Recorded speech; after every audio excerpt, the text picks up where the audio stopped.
Welcome, Underhive scumbags, to episode 4 of Chronicles from the Underhive, a Necromunda and Post Apocalyptic podcast. I'm Tom. I'm Michael. I'm Aaron.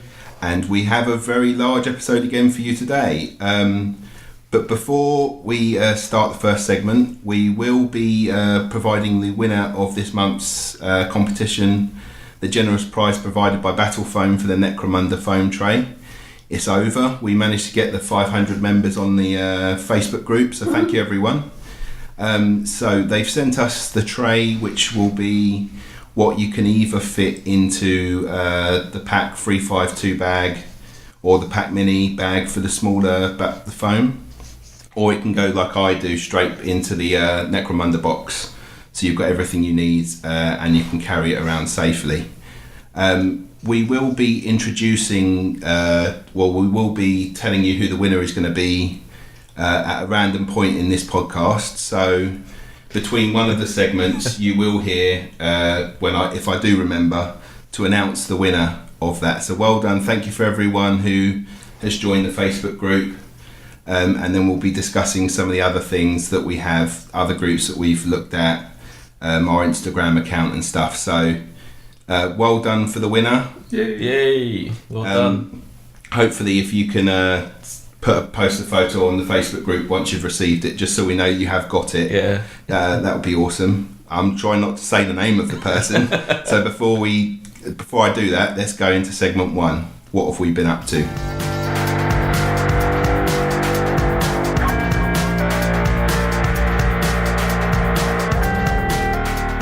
Welcome back to segment 1, which is what we've been up to. Okay, so it's all the stuff that we've been doing over Christmas and January.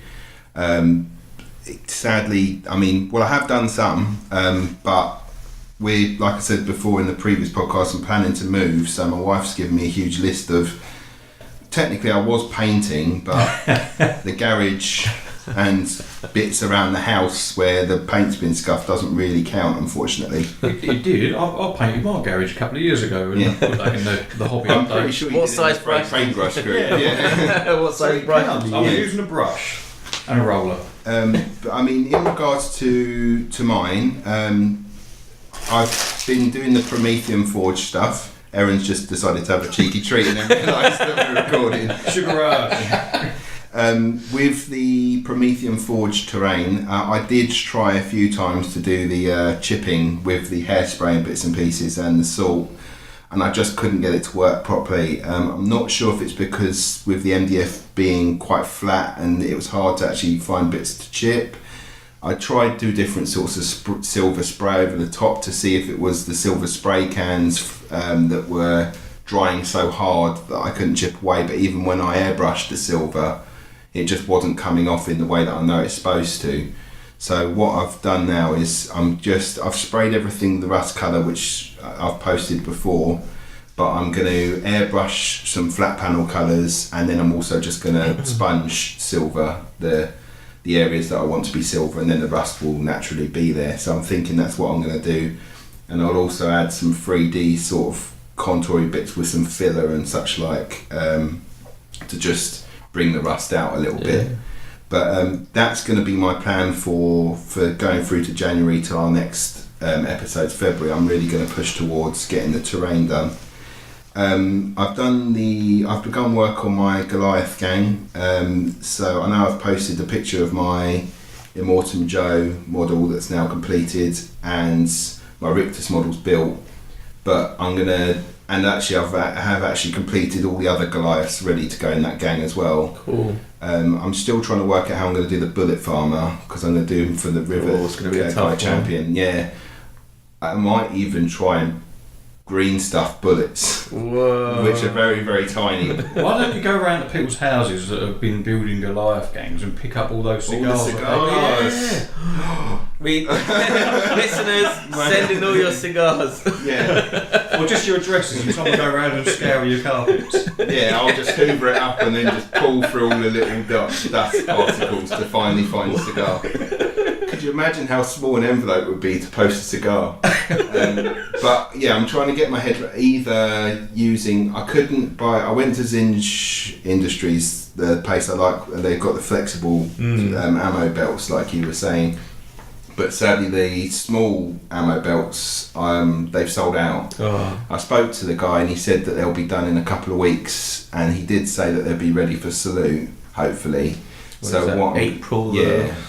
End of April? Yeah, I'm definitely going to salute. We always go, yeah. But I'm going to have a proper look then. So what I'll obviously have, in my head, I know how big the head of the guy is that I need to convert. So what I'll do is I'll just go to the stand and have a look at their smallest ammo belt and see if that will work or if it's just too big as well. Or just bring the head in. But it's attached to the body. I might have to bring the whole body. Yeah, I know, but I know. That's exactly what I'm working out. But I'll get overexcited and something will get crushed. Like, it'll get crushed in my bag. Like your ego, when no one recognises you. The only people I know that will recognise me and salute is you, Michael, and the guys from the Overlords. That's all you need. I know. I don't expect anyone to recognise me. It's him. It's the guy who makes that weird grinny face when he takes the podcast selfie. Hello. What would you say to me anyway? But anyway, so I'm going to give that a go. But again, I want to get the terrain done first. I just really want to get that sorted, and then I want to put that out. I'm going to be... You're not going to be now, but attending Warhammer World. No, I can't make it, I'm afraid. So what are you doing at Warhammer World? Well, a couple of Michael's friends have arranged some bits and pieces, and I know Lyle and Steve from the Overlords are going up, so hopefully I'm going to be able to jump in the lift with Lyle, but his car just imploded. That's nice, it's his birthday today as well. Oh, is it? Happy birthday in a way, because by the time you've heard this it would have already happened, but I'll message you on Facebook instead. So we're going to see what's going to happen in regards to that, because he said he might be getting another car by the point we're going up there, but we'll work something out. But yeah, we're planning to go up there on the 28th. Because I know that the guys plan to be there for more than Friday, Saturday and Sunday. This month, yeah? Yeah. And then the only other thing that I'm planning to do is that I'm hoping that once the Orlocks are out, and if I quite like the rules and bits and pieces, I've bought clown heads from Puppets War. Oh, I love it. I've seen them. They're pretty good. And I've seen someone build like Harley Quinn style Escher models and stuff. So, and I am thinking, because I couldn't work out, I'm trying to find a 28mm character that was wearing a suit, which I'm really struggling with. So if anyone has an idea. Male or female? Male preferably, because I want to make the Joker. Have got like some sort of Malifaux are pretty good. Okay, because I know that I've been looking at the Batman figures, but they're 35mm, and Malifaux's 32 technically, but they're kind of real scale, so they're not far off. Because I know that someone posted a picture for me of the comparison between the Goliath models and the Batman models, and they're not a huge difference. They're only a tiny bit taller. And I mean, in theory, my Mad Max, my Immortan Joe character is huge in comparison. So it might be that I can get away with having a Joker model as my champion. They're metal though. That is metal, yeah. But in theory, I'm not going to touch the Joker. It's one of the only models that's actually going to remain as it is, unless, like I say, if any of you guys can post up something, or if looking at, do you say Mantic? Malifaux, okay. Yeah. Looking at Malifaux, if I can find but Malifaux metal, is that resin? No, it's plastic. Okay, cool. Yeah. I'll have a look. But yeah, that's my plan, is I want to make a kind of Joker style gang. I was looking at Victoria miniatures for the gangers, for the crime suits and but it's like 30 something. Yeah, they're pretty expensive. It's an independent. Yeah. What about Raging Heroes? Do they have a female crime one, don't they? Or do they have? They have like quite a massive range, not just female. Okay, might have to have a look then. But yeah, I just thought, because they're going to be my gangers and stuff, I wasn't sure whether I'm paying plus £30 for a gang. I don't know. It seems a bit. It. Yeah, so it's in my head. I mean, I've got the heads already, the clown heads ready. And I do definitely want to make a Harley Quinn model anyway, even if I just put her in my Escher gang. And at the moment, I know I can't give her a power hammer, but I'll work something out. Do it anyway. I'm gonna give her a power hammer. But yeah, we'll see. So they're what I've been up to, or what I'm planning to get up to. I know we're going to talk about the versatile terrain after we've all had our go. So does anyone else want to say what they've been up to? I'll go next if you like. What I've been up to over Christmas is spending all my money, basically. Nice. I've sort of come out the other side of Christmas penniless, like everyone else says. But I did manage to do some hobby stuff. Been working on the new Necromunda bases, actually painting those up. And they've been a lot of fun. I used exactly the same technique as what I've done for the scenery bits. So doing like the rusting and the base colour that I picked out in the panels. They went together right. And part of that was to fit these nameplates, versatile terrain. And I'm very pleased with how they've come out. I've posted some pictures over the Facebook thing, and I'm sure I'll do that again. The other thing I've been building some of the Escher models. We sort of come up with a list, or I came up with a list of how I wanted to do it. I've made some changes and I started building the models, and they've been going alright. I was a bit concerned about how easy it was going to be to mix and match different arms and stuff on the models, but I haven't really had that much trouble with it. It's kind of working. There's got a few gaps and stuff to fill in afterwards, but I don't see any reason to worry too much, so that's all good. I think the leader out of the Eschers was probably the most difficult because it's the one that has a coat and stuff, so I think that one probably is a bit more difficult to muck about, but in the end, I mean, I'll speak about it anyway, but I didn't like the kind of needle of bolter anyway, so I was never going to put that on. But I did use a shock whip, but we can talk about that. Yeah, I mean, discussing the game type thing. But yeah, I've put them together. That's kind of on hold for the time being because I need some more models. So I could go out and get a box set for whatever it is, 20 quid, 25 quid, but I don't want to do that because I also want some Goliaths and I want another set of terrain and I want some more dice. So the natural thing to do is to go and buy another box set. Yeah. And at the moment, this month, I just can't. What about trying those kind of bit box kind of places or? Well, I need at least 3 more models, pretty much for each of the gangs. And down the line, when you start playing campaigns, your gang's going to grow anyway. So I want to have some more spares plus the weapons, and the dice as well. That's one thing I've been finding in the games is that you just haven't quite got enough dice. Yeah. So that's a bit of a weird one, and even more so if you spent out on the specialist like little pack of dice for your gang. Because you're going to spend all that money, not all that money, because it's not a huge amount, but you think you're buying something special and great, but actually it's not quite enough for you to use. Yeah. You almost need to buy 2 sets of them. Yeah, especially if your leader runs in with 2 hand-to-hand weapons and they might have rage as well, and then you're like, oh, I haven't got enough, I'm going to have to use your dice as well. Yeah, and even then, you've either got to roll your attacks separately, because you've got one attack from pistol and one attack from something else, and then the rest might be unarmed attacks or whatever, so you've potentially got 3 different profiles, which you need to keep track of as you're rolling, or you have to use mismatched dice, like different colours, and you can roll them all at the same time, which is what we've been doing, because I just nick one of my opponent's dice and say, right, that's the pistol attack, and roll that. I think what I'm going to do is when I go to salute is, because essentially the woundy dice and bits and pieces aren't really the issue, it's the amount of d6 that you have. So I'm just going to go with one of each of the dice, the black and the yellow, and just try and get something close. Get something similar. Yeah. Because they're essentially they're just bright yellow and black dot dice, or the flip side. So as long as I've got the right size of each, I'll just buy another pack of 10. It doesn't matter how many attacks I get out of one guy, I should have enough. Dice. Yeah, that makes sense. What else? Although I said I'm penniless, I've put some money aside ready for Gang War 2. Right. I'm not that fussed about picking up the Orlog gang. I'm happy enough to read how the game's made up and everything else, and I will make up an Orlog gang, but it will be from stuff that I've already got. So that's my plan of attack for that. I mean, I know that when I'm writing all of my lists for the podcast for each of the gangs, I know I'm probably not going to make each of those gangs.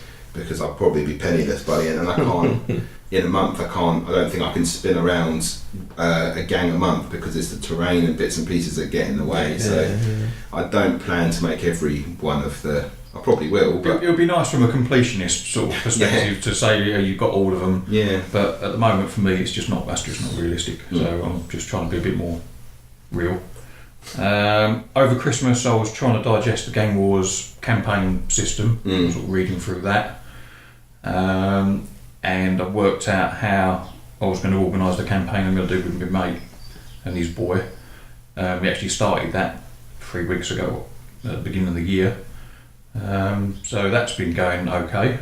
We can talk about the games played later. Definitely. You're our dungeon master. That's what I wanted as your nickname. You were like the DM. I'm Mr. Balding, and I was going to call you Baby Oil. You're sort of guy. That's why I always see you as having the old school Goliath costumes on, covered in baby oil. You need help. I used to do This that. is why I called Aaron straight away. You did used to do it. I remember your Facebook pictures. Yeah. That's why you keep sliding off the sofa. We can't sit still. What else have we been doing? I've been working on my crane project. Yeah, awesome. That bit of terrain. I've pretty much finished the base section now. I've just got to texture the base and put a few little twiddly bits, but I run out of super glue.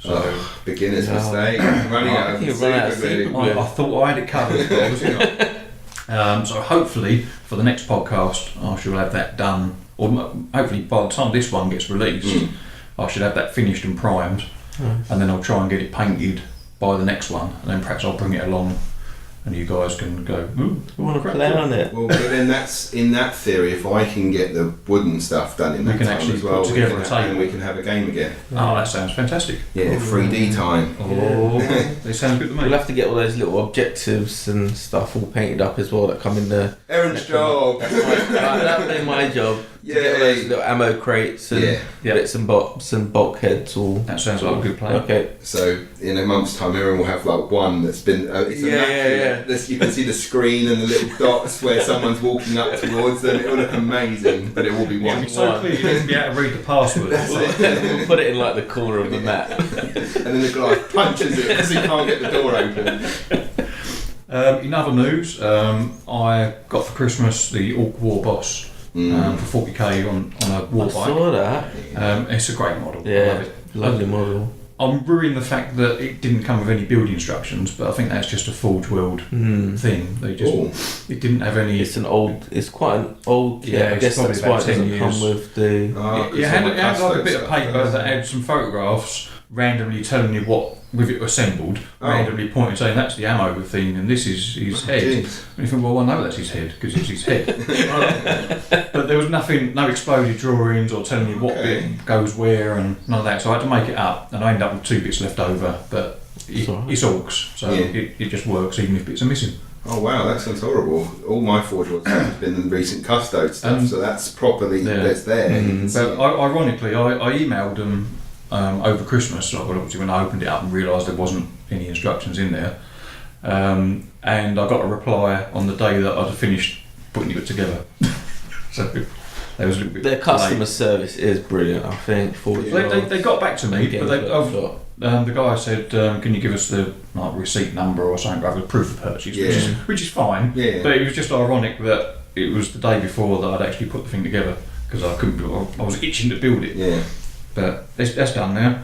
I also got some stuff for Age of Sigmar, the Path to Glory book, which is basically a way of building up a warband over a period of time. So you start off small, play a game, and then you add to it. And that's more a case of trying to get my wife back into playing Age of Sigmar, because we haven't touched that for over does she play?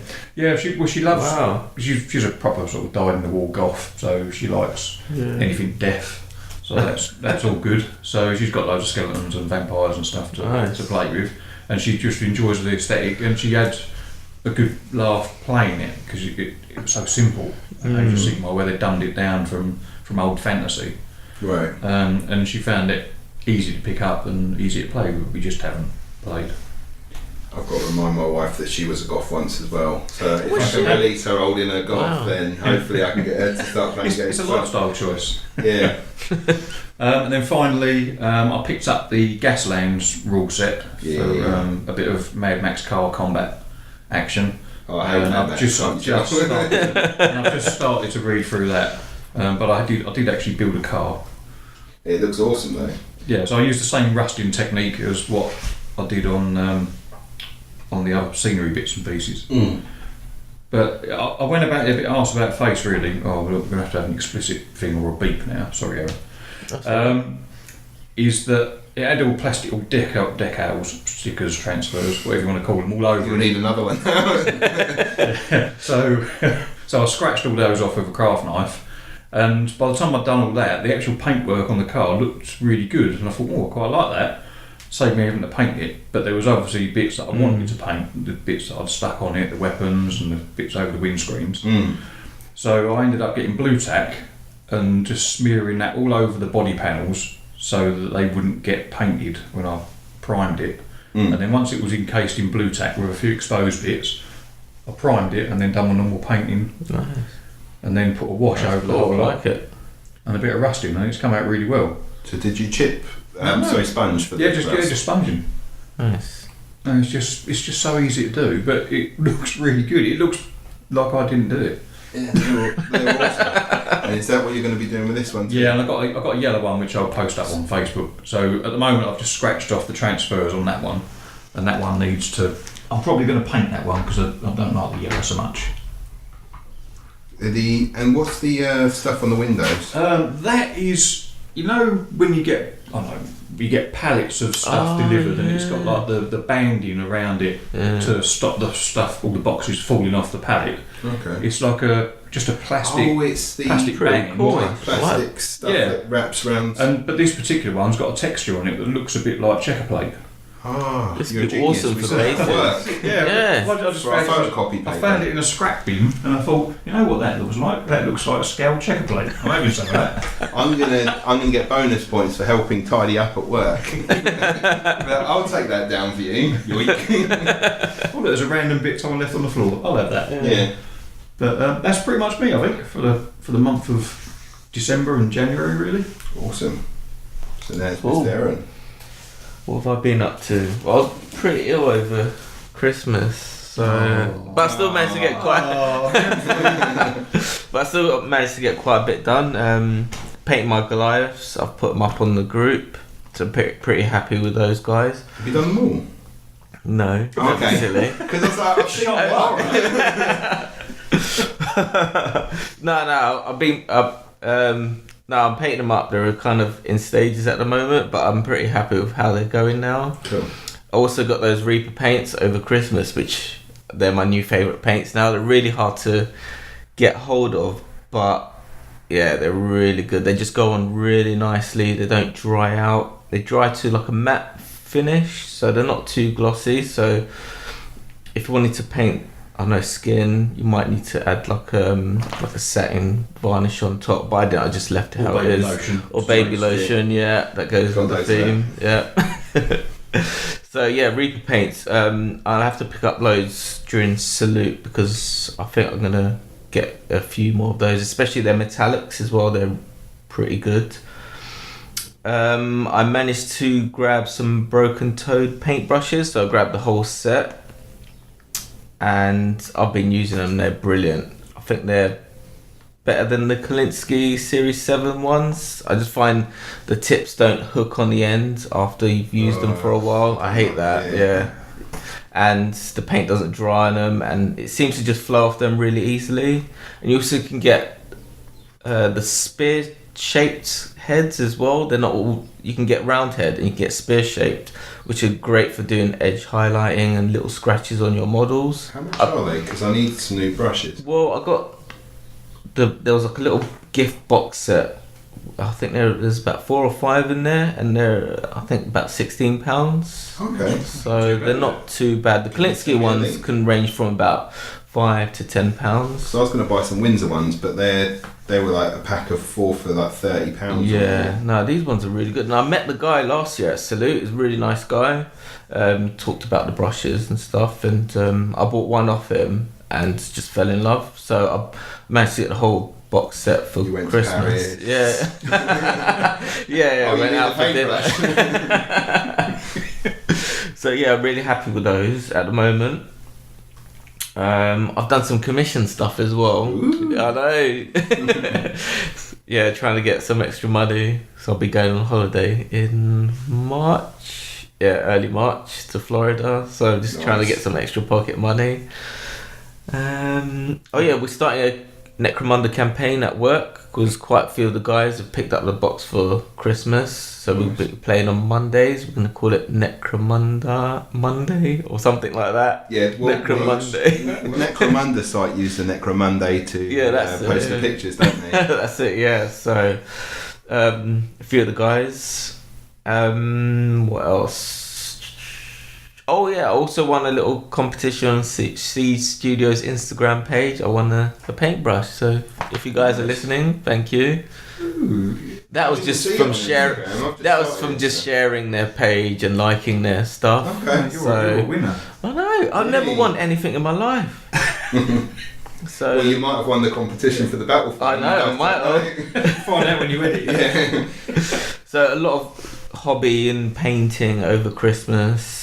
Not so much buying. I've kind of done all my buying for, I don't know, the year. With Blood Angels and Tyrannids coming out, I was kind of a little bit holding out on the money. And I've started watching a series called Black Mirror. Oh yeah, I love that. I want to start, but I haven't done it yet. Just watch it. I'm really addicted to it. There's bits in it that just make you cringe. You think, surely the human race cannot go down this path. Yeah, makes you think. But it's really well done. You'd be surprised. I was watching, I was yesterday with my girls at my mum and dad's. The biggest thing that I actually cried at one point yesterday. It was a kids' film. It was Tinkerbell, Legend of the Never Beast. You do realise this is being broadcast. I don't care, man. If you want to watch something, it's like I don't really cry at anything. If you watch that the whole way, it's not the ending that's sad, but if you watch the whole thing through, when you watch the ending, I had to go to the bathroom. I was like, I need to go to the toilet. My eyes leaking. Yeah. So yeah, Tinkerbell, Legend of the Never Beast. If you want a little cry. Awesome films. Just put your knives away. It's not. It's weird. It's not depressing in your crying. It's weird. Honestly, give it a watch and then write on the Facebook group that you've watched it and how you felt afterwards. Yeah. It's not going to happen. You don't want to let that part of your soul free, do you? No. Have a little cry. It's always good. But yeah, Black Mirror definitely. Really good. Yeah. The other thing, the thing I like about it is that it's all unrelated stories. So it's just like each show is a rounded up story from start to finish. It really makes you think, like, wow. Yeah. I've wanted to watch it with Rachel, but she doesn't like watching things that then make her feel unhappy about the way society goes. I don't think it makes you feel unhappy. It makes you kind of think about, I don't know, way society might be going or where we might be heading. So thought provoking. The other show as well that I enjoyed recently was Dimension 404. I haven't seen that was another sort of weird thing. It's almost like harking back to the old days of like Tales from the Crypt or Tales of the Unexpected, where you've got like little individual stories in sort of one-off shows, and that was quite a good little series. I think it's only like one series. Sorry, no, that's alright. No, I was just like, also bought a new pair of side cutters, some Tamiya ones from Japan. These things are so good. Snippers. Talking about your hair or something. No. Really gone off topic. No, these are really good. So when you sometimes cut your bits off the sprue, you sometimes leave like a white where the bits are pulled. Yeah, pulled away. These ones don't do that. It actually cuts right through and it gets really close to your bit. So there's no like dips in your plastic, or there's no white residue that's left on your plastic bit, and it just goes right through. I think they were about £20. I'm really happy with them. Really nice pair of side cutters or nippers, or it's on the par with the Games Workshop ones, isn't it? Yeah, about £20. Because I almost bought some of them at Christmas time as well. Yeah. But I really like. There's quite a few Tamil ones. I'll post the number because some of them are slightly different. The nibs are slightly different. Can you post the paintbrushes as well? Yeah, I'll post those as well. Sweet. But these side cutters, they're amazing. There's no like when you cut a piece, it makes that breaking noise. It just slices right through. Yeah, really recommend them. The only trouble with me is I don't think I'll be able to trust myself with a decent set of tools. I'll end up just going, there's a metal miniature, I need to click on that. Oh yeah, you don't want to be. See, I've got one for my metal one. Razor saw, and I'll just use the clippers. Near the knackers. Yeah. That's my toolbox. Yeah, man's toolbox. If you give a 5-star review at Salute, Aaron will show you his toolbox. That's a podcast guarantee. But that's it from me. Brilliant. And I just remember talking about purchases. I did buy the stand, the thing that grips the base. Oh, so good. It's awesome. It's so good. I just thought, it's amazing. I just use my hands. I don't get why this is so amazing. And I just thought, well, I was at the Games Workshop doing some hobby, and it was a £5, so I just thought, okay, it's awesome. It's so good. So easy. Yeah, I think it's brilliant. You have to. The way I do my models now, I have to paint sort of their legs and then get the base done, and I'll stick the legs to the base, and then I'll put the little the holder on, and then I'll paint the rest of the model. But I think it's brilliant. Yeah, even if I'm just gluing it to the GW base to start with a tiny bit of super glue. Yeah, I might have to do that now. Yeah. And then I snap it off, and then I start making the base. That's what I did with the Morton guys. I glued into the base, did what I needed to, snapped him off, then made the base and whacked him back on again. I might do that. Just a tiny bit of super glue, just enough to grab it, but easily pulled off again. And it's awesome. I really love it. But I think Aaron's twitching for a chocolate, and I'm twitching to use the bathroom. So that's the end of the segment. I'm just twitching. For all the coffee. Yeah. How about that's the coffee that I need to get rid of. That's the end of segment 1. I'll see you back.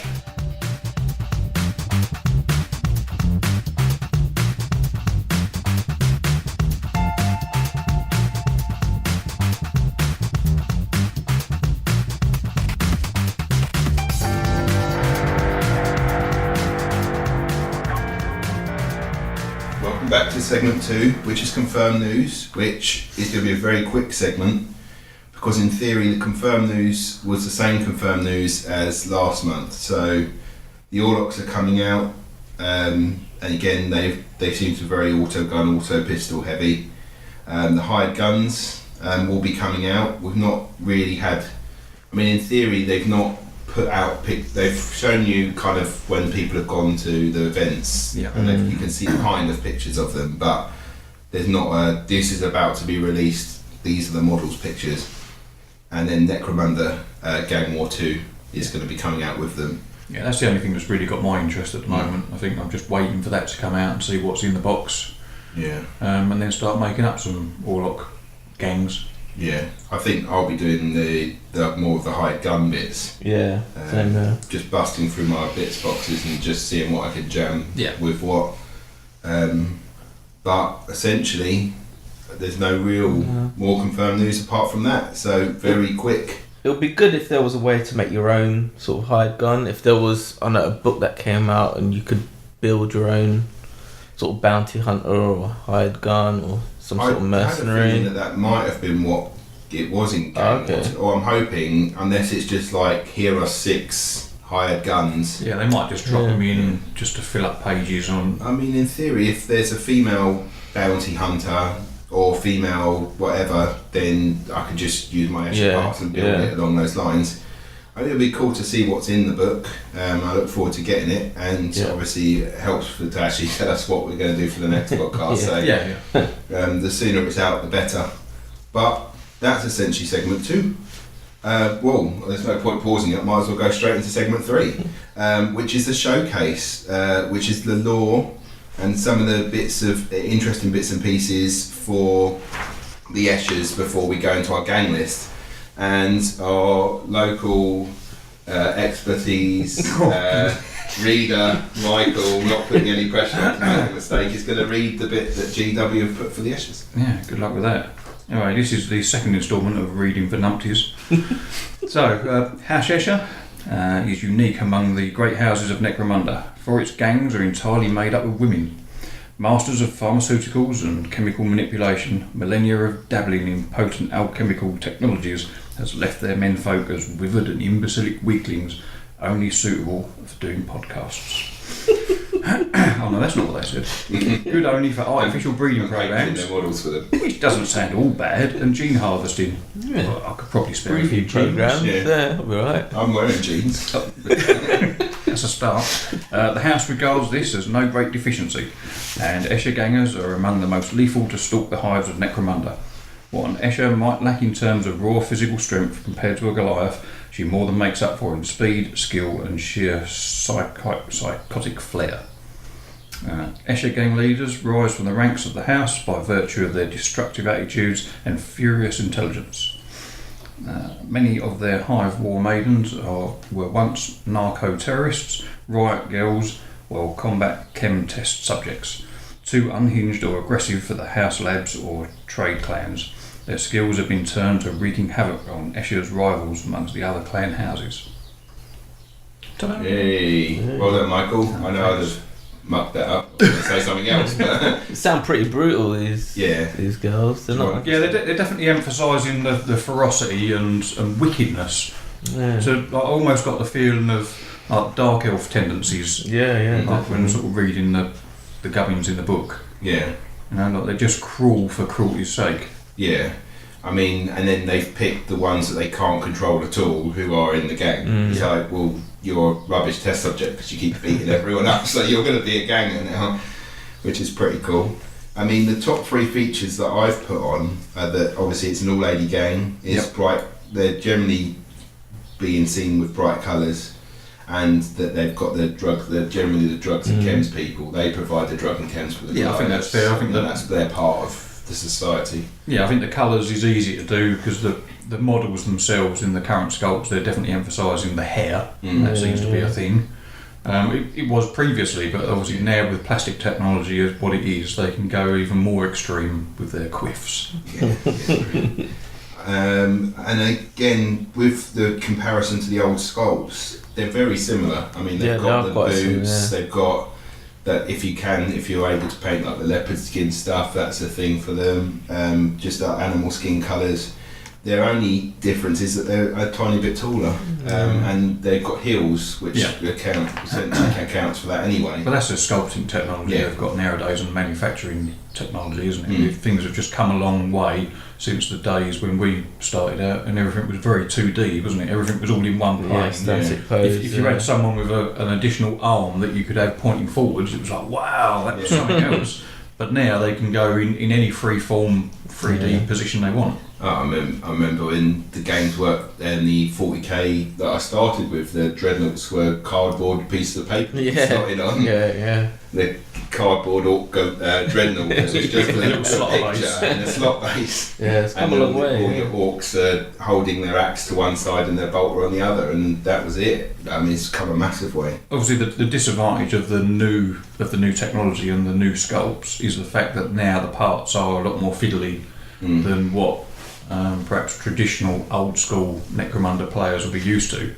If you are literally coming from a one-piece model perspective where you just trim off a little bit of flesh, stick it in a slot of base and you're done, it's a world away from that nowadays. But that's just how things have moved on. But could you imagine if they'd have used that technology but for metal models, if you had to try and cut and glue? I've tried to put those. I hate metal. I've tried to put those Infinity models together, and they're really difficult because they're really fiddly as well. And you just get bits falling off, or in transport as well, they just break off. I just don't like metal models. No, I'm not a fan either. I haven't found too much difficulty in putting the new sculpts together of previous models that I've been and had dealings with is Malifaux stuff, and their stuff is very fiddly anyway. So I've kind of had a good grounding in that respect. So, but when you go back to GW sculpts, generally they're nice chunky pieces, and your average 10-year-old with relatively good dexterity can put them together. But I think they're like another level.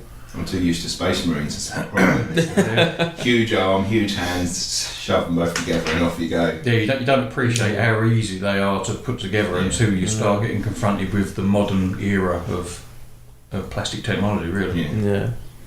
I mean, for game style, obviously the speed and agility and exotic weaponry. So this is why I think they will shine on the 3D terrain. The ability to get around the board, keeping out the way of the Goliaths, whereas in the Zone Mortalis stuff, you kind of had to run. Yeah, you had to kind of take them on, and there was never really a corridor that was so long and thin that you could stand at the back and just keep shooting them while they're charging at you. Whereas on the 3D terrain, you can get around. Oh, that ganger over there is getting too close. Right around the silo, and now I can shoot. Or the fact that a ladder, you kind of, in the rules at the moment, if it's not steps, if it's a ladder, you've got to get up the whole thing. So if you double move with an Escher, even if you're slightly away from the ladder, you're pretty much getting up the ladder, whereas a Goliath might have to waste an entire turn just to stand up to the ladder to then get up the next one. I think shifting around, and that's the kind of their game style, is to try and get around and just keep shooting and then when you are ready to attack, that's when you attack, when you've got 3 models that have all got round to that one Goliath, and you can stab them in the back while another one's shooting them in the face, sort of thing. Yeah, I think initially they do feel a little bit weak from a close combat perspective. If you want to build a purely close combat Escher game, I think you're going to struggle, certainly out of the box, if you're against Goliath predominantly, because of the toughness 4 is so hard to get through. Even with your shooting, some of your guns, or most of your guns, are strength 3. And your close combat attacks are strength 3, so you're wounded on 5s, which is very difficult. You may well pin stuff with shooting, but in close combat you need to be taking that person down and getting them gone. So it's pretty tricky. But against other gangs, now once the other houses start filtering through, and there becomes more and more toughness 3 you're against, then things will improve for them, I think. Definitely. And then essentially it was just, this is why I kind of like it, is that the only flaw would be slightly is that, I mean, they've written it in the rules sort of that the Eschers are smart enough to know when to disappear. So if they are losing, they'll rather back out of a battle and not take heavy losses, where essentially a Goliath is too stupid and will keep fighting. But in play styles, that also means that you're more likely to bottle because your call is much lower than a Goliath's. So in theory, I mean, a lot of the time I've noticed that games are going when people have chose to bottle out anyway. So in theory, your coolness isn't going to matter too much. But if you are trying to keep in the game, you're going to have a harder time with the Eschers than you are with the Goliaths. I mean, in theory, that everyone's got to have their benefits and their flaws. Yeah, that's right. You can't have everyone the same, otherwise it'd be like the old edition, where everyone's got the same stat line and everything. So, I mean, and then it's fine. I mean, if they've written it to say that they're smart enough to know when to get out of a battle, and that's fine too. But I mean, it just would be frustrating that you do go out of battle when you weren't ready to, but at the same time it'd be frustrating for a Goliath to keep chasing an Escher around the silo, never catching them up. So they're all going to have this, and then I'm sure that the lights are going to be a pain as well when they come around the back and you're not noticing them and stab you in the back. So they're all going to have their thing. So that's all I've got for their game style. I think you're definitely right about the 3D terrain. I think once that becomes the predominant play style that people are using, then I think they'll come into their own with their extra movement and agility, definitely. And then we've got the unique weapons. So, I mean, I know that a difficulty people were noticing and they thought was a mistake was that the Escher's price points for some of their weapons was lower than in the trading post. And I know that was a deliberate thing, is that each of those gangs is going to get cheaper certain weapon than another weapon. That's what they want to direct you towards having. And especially as that might be the weapons that they have on the sprue. So I know that pretty much that the Orlocks are going to have cheaper auto guns and auto pistols because they've modelled them with those. The Eschers have cheaper las guns and las pistols, so that's obviously what a lot of it is what I've picked for my Eschers, which we'll go through it in the next one. But they're in the lore. It's because they use is the mainstay of their gang and of the Imperial Guard. So aren't they the ones actually manufacturing the las guns? So they've got them ready to hand. And it's easy to maintain. So that's why they're cheaper. So I might want to load up all my Eschers with a different weapon, but that weapon is the one for the Lord, which is more likely for them to have. So, well, I mean, we'll go. I don't want to go into the gang roster bit too early, but then obviously Erin's favourite are like the stiletto blades and the stiletto knives, which have got the toxin in it, so they've got a slightly different way of knocking it out. There's the shock whip, which my leader has. Yeah, I'm not that struck on that. No, me neither. Yeah. I mean, it gives you a. Is it the versatile rule that gives you the ability to have a 3-inch ranged attack? Or something rather, as well as the close combat ability. But I can't remember what it was now. It just didn't seem that effective. I just think it looks cool rather than the actual. It looks great. It makes the model very dynamic because you've got all that movement within the coil of it is a bit big. I might have to heat it up and kind of bend it, like wrap it round or something. I mean, I was fortunate in the way that mine was holding hers. Yeah. Because it's not the arm that comes with the model. I've just cut the whip off. Oh, okay. And I've used one of the Dark Eldar witches. They've got an arm which is holding a whip as well, but nowhere near as long. So I cut that off. And then I've just stuck the whip on to the angle where it looks like that's where it'd naturally be whipping from. But I know I've posted my issues on the Facebook group before, so you'll see that only I think 2 of the models are actually the models that come with GW. It's very Tom. Dark Eldar, essentially.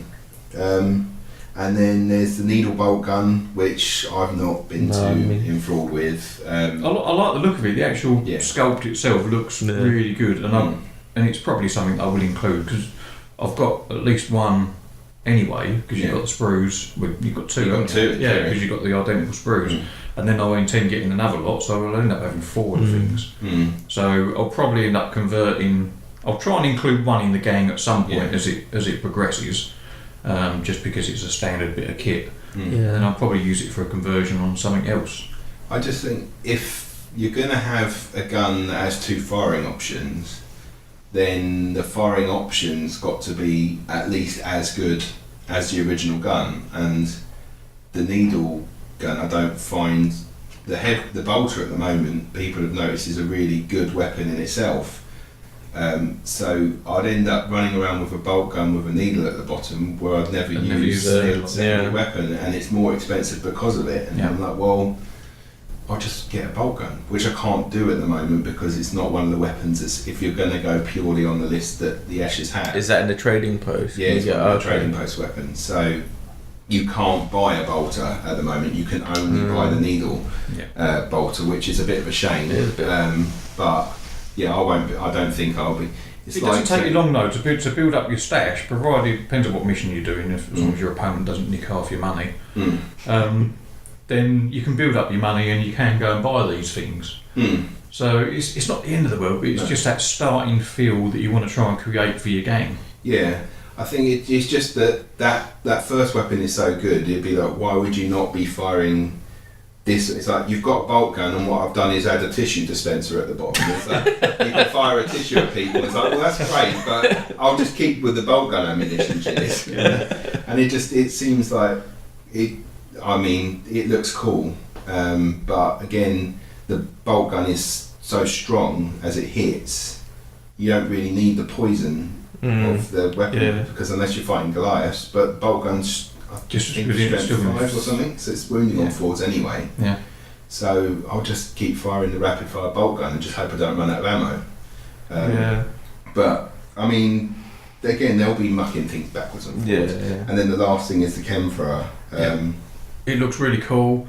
I'm a real big fan of template weapons in this. Even like blast or templates are just so devastating. You can just pick them rare moments when your opponent is just clustered together just too much. I think you can just capitalise on that and and something just taken down. The only trouble I don't like about the Chemthrower was two things really. Is it does seem very, very expensive points wise. So if you're sacrificing quite a lot to have that in your game, it's almost like two. Difference between that and the Flamer. I've not even looked. Points wise, no. I've got a Flamer in my Cawdor game, but I can't tell you how much points wise it is. Yeah, I might check for the next but it's you could get 2 more gangers, so you can effectively have 3 gangers for the price of 1 ganger with the Chemthrower. Yeah. So extra bodies, which is always good, I think, and also the fact that it doesn't pin. I think that's another issue. Doesn't it pin? No, I don't think it does. But it does ignore armour throws. Yeah. So you've got a reasonable chance of hurting the person or injuring unless them. they have a respirator. Unless they've got a respirator. And at the moment, I think respirators, because the box set is Eschers and Goliaths, and people are expecting the poison, the toxin, and the Chemthrower, they're expecting to face that. So you are putting a smattering of respirators around. Yeah. So it's kind of helping to nullify that a bit. I know what you mean. I noticed that while the 2 gangs come out and while a couple of them have respirators, they have respirators, like I know your character did. Yeah. But I know that further on throughout this, people will start chipping away at some of their things because they know they want more guys. Yeah. So they'll start putting back on the respirators or bits. And then become a bit more devastating. Then it's going to be fine. And I mean, and I think that, and that's the thing, is that it will, trying to get the balance will be difficult, which is why we don't generally do the rules and what's great and what's not, because it's going to change over time. There's 2 different styles of how to play with 3D and 2D. Yeah. Every game's going to be different, so you don't know how they're going to, and then the toughness and things are different, and it's so fluctuating. So many variables that you can't. Unless you play the same guy every time, and they bring the same what gang they've got. Then you might be able to tailor, but there's no real point because you're playing that person won't turn up and another guy's bought their gang, and it's going to be a completely different gang, and you're going to be stuffed. So. I think the last bit's the skill tree. I know we've spoken about it a little bit. Yeah. They pull from combat and agility. Yeah, they're primary skill options. Yeah. And I think that's obviously how Games Workshop are crafting the gangs to give the feel of how they want the gangs to perform. Yeah. And I think the agility side of things is going to be great for the 3D terrain because you've got options for not damaging yourself quite so much when you jump down or fall down somewhere, abilities to get up ladders faster and stuff like that, jumping gaps and things. Spring up, I think, is one it doesn't count as an action when you get off the floor, so you can. So that's always handy. They've got clamber, so they don't halve their distance when they're climbing up or down the ladder. Yeah, and that will help with terrain as well, because you lose 2 inches on terrain. So I think it would be interesting to see how the Escher games develop over time when people are playing their campaigns. Yeah. And once you start adding these skills, because that will just completely change how they work. You'll have one specialist that's great at zipping around the board, maybe to achieve an objective, to get to a particular point and get there really quickly before the enemy's anywhere near it. Yeah. So that's essentially it for the Escher. I know that we've discussed in separately off recording that we've got very different games written up for the Eschers, and that's going to be our next part. So and we've also got our podcast listener question in this one as well. So I did open a post to say, if you have any questions, please post them on this, and I'll keep popping it up so it's at the top of the group. So if you have any questions that you want to ask us, just write it on the Facebook group, and then whatever episode it falls best under, we will look to answer those questions depending on obviously what they are. And I know that I've got a couple set up for future episodes already, and I've got one today. So that's the end of segment 3. Next one is our roster.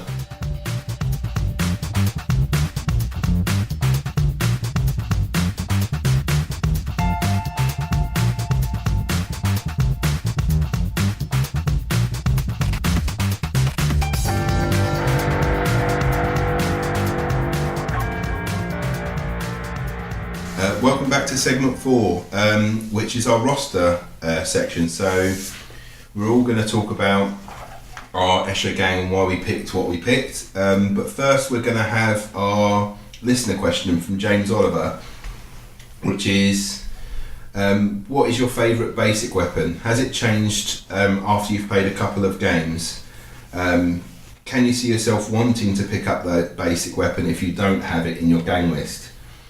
I'll start because I know Michael has his, and I know Aaron's just trying to deliberate it now. I know mine's a stub gun for my basic weapon.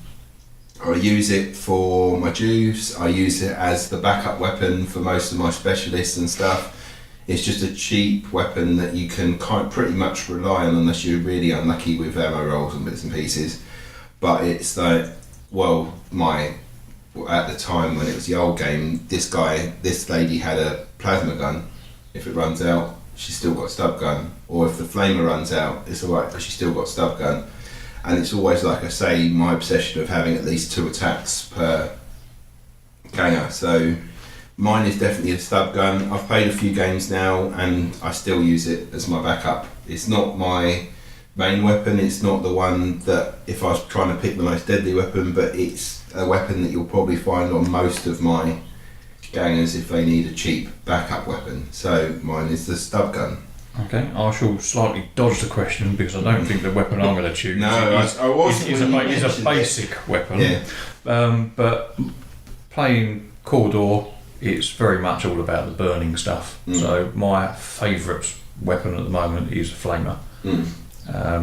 It's not a heavy flamer, so it may well come under a slightly more specialised basic weapon. But to check the trading post. But that's my choice. It's template, so you've got none of this roll into hit malarkey. It pins someone automatically, so they're automatically on the deck. You've got the chance, even if you don't kill them, you've got the chance of setting them on fire, which could potentially kill them later. Yeah. And it's all good. And if you've got more than one, it's even better. Yeah. I know that every game that I think I've ever seen you construct will come with like, well, can I give them a flamer? just burn things. Yeah. Or just pyromaniac. But yeah, that's my choice. And the other key point with that is don't forget that you've given one to someone. Yeah. Model it on the model. Yeah. Don't have it in a holster. I had a hand flamer on one of my champions, which he really could have done with on his first or second game in this campaign. And I completely forgot he had it. I just walked him up and I thought, that's alright, he can charge in and deal death to these Jews and gangers. But it would have been far more sensible for him just to walk up and then just burn them. Yeah.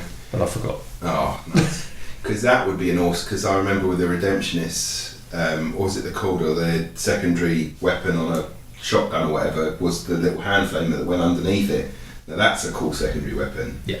That's a weapon that's different to the weapon that you're firing enough that you can then make the choice. Yeah, you either shoot with one target or you can shoot with multiple targets. Yeah, and do you want I'm going to definitely pretty much hit that one guy a couple of times, or do I want to spread it over? You wouldn't want to fire a flamer at one guy. It just becomes pointless, especially if you only get one shot out of it. Yeah.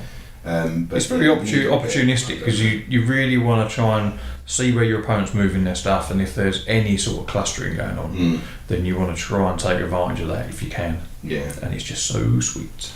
And Aaron, we've given you enough time now. What are you picking? Well, I'm going to pick my favourite. You know what it is? What, the combat ammo? It's the combat shotgun. But you can't get the special ammunition. I know. But I think it's 60 points. It's a little bit expensive, but it's quite versatile. I mean, it comes with salvo.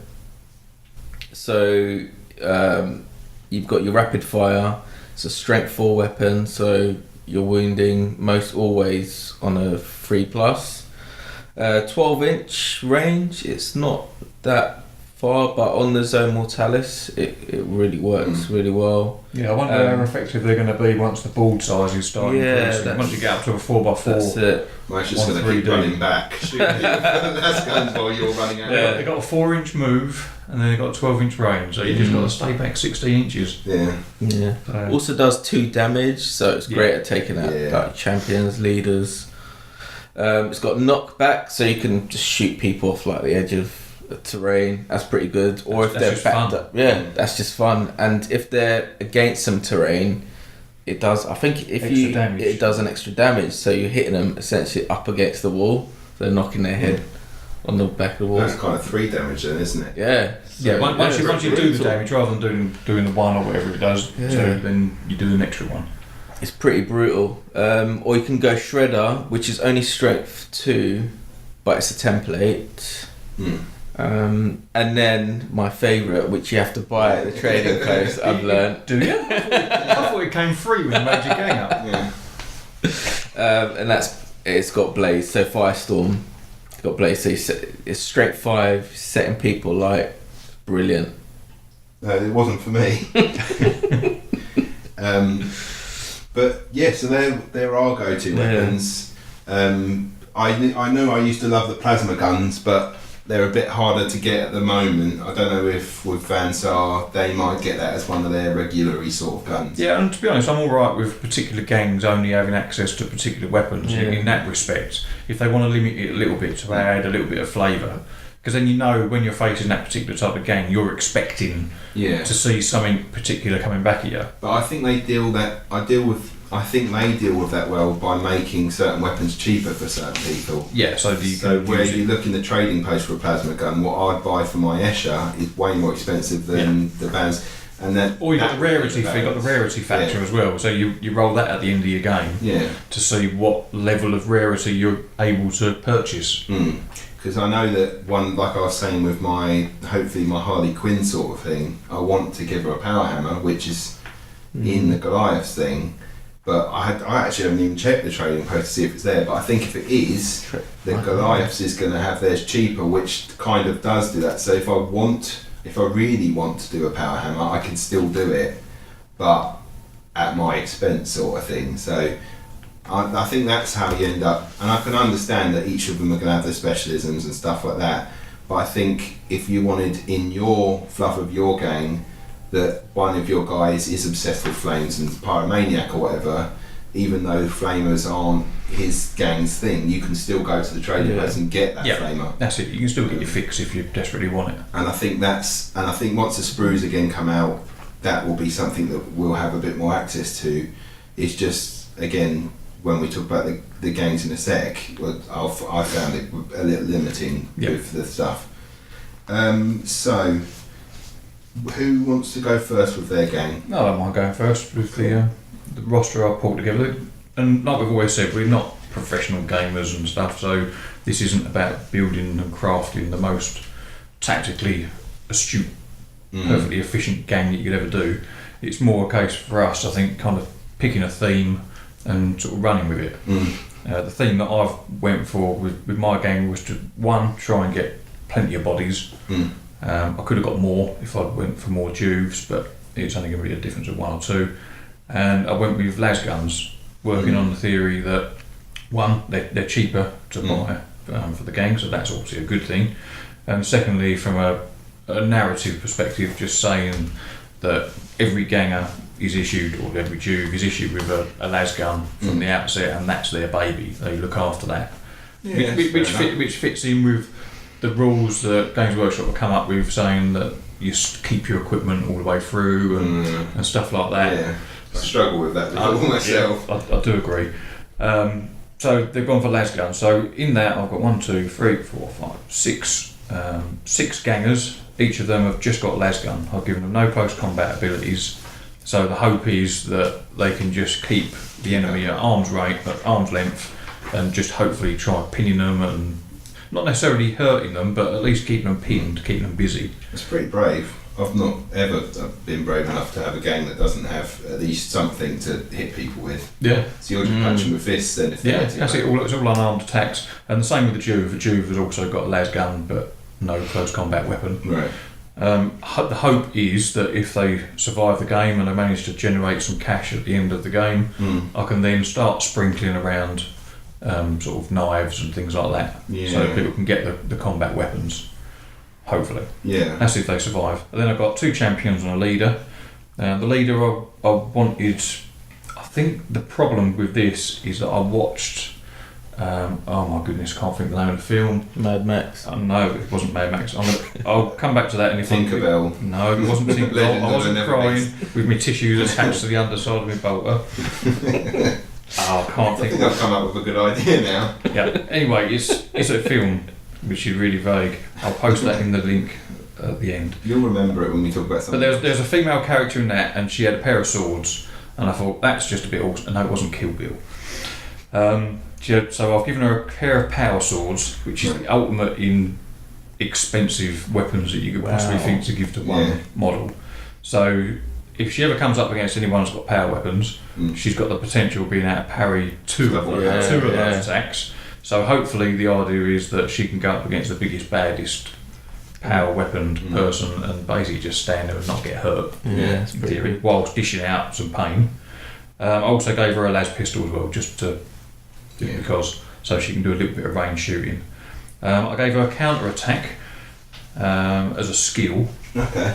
And then the idea of that is that you can roll an additional attack dice when you do your reaction attacks. Right. So if someone gets a drop on her and manages to charge her and she survives by parrying everything, then she can make an extra attack when she attacks back. And the thing is that means that you could make sure that person goes first, fires their shots as their attack rather than charging, and then they don't lose out when someone else charges. Apart from if you know that ganger has the thing that gives them +1.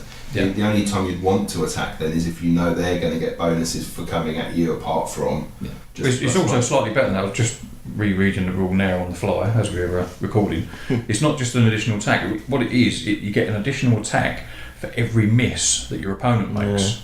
Yeah. Okay. So with the double parrying of the power weapons, potentially you could go up against an enemy leader that might have 3 or 4 attacks at you or more, and if you manage to get lucky that they miss one of them naturally just on the dice rolls, you manage to parry 2 of those and maybe another one doesn't even wound, then you could come out of that potentially with an additional 4 attacks back at them with power weapons. Pretty good. Yeah.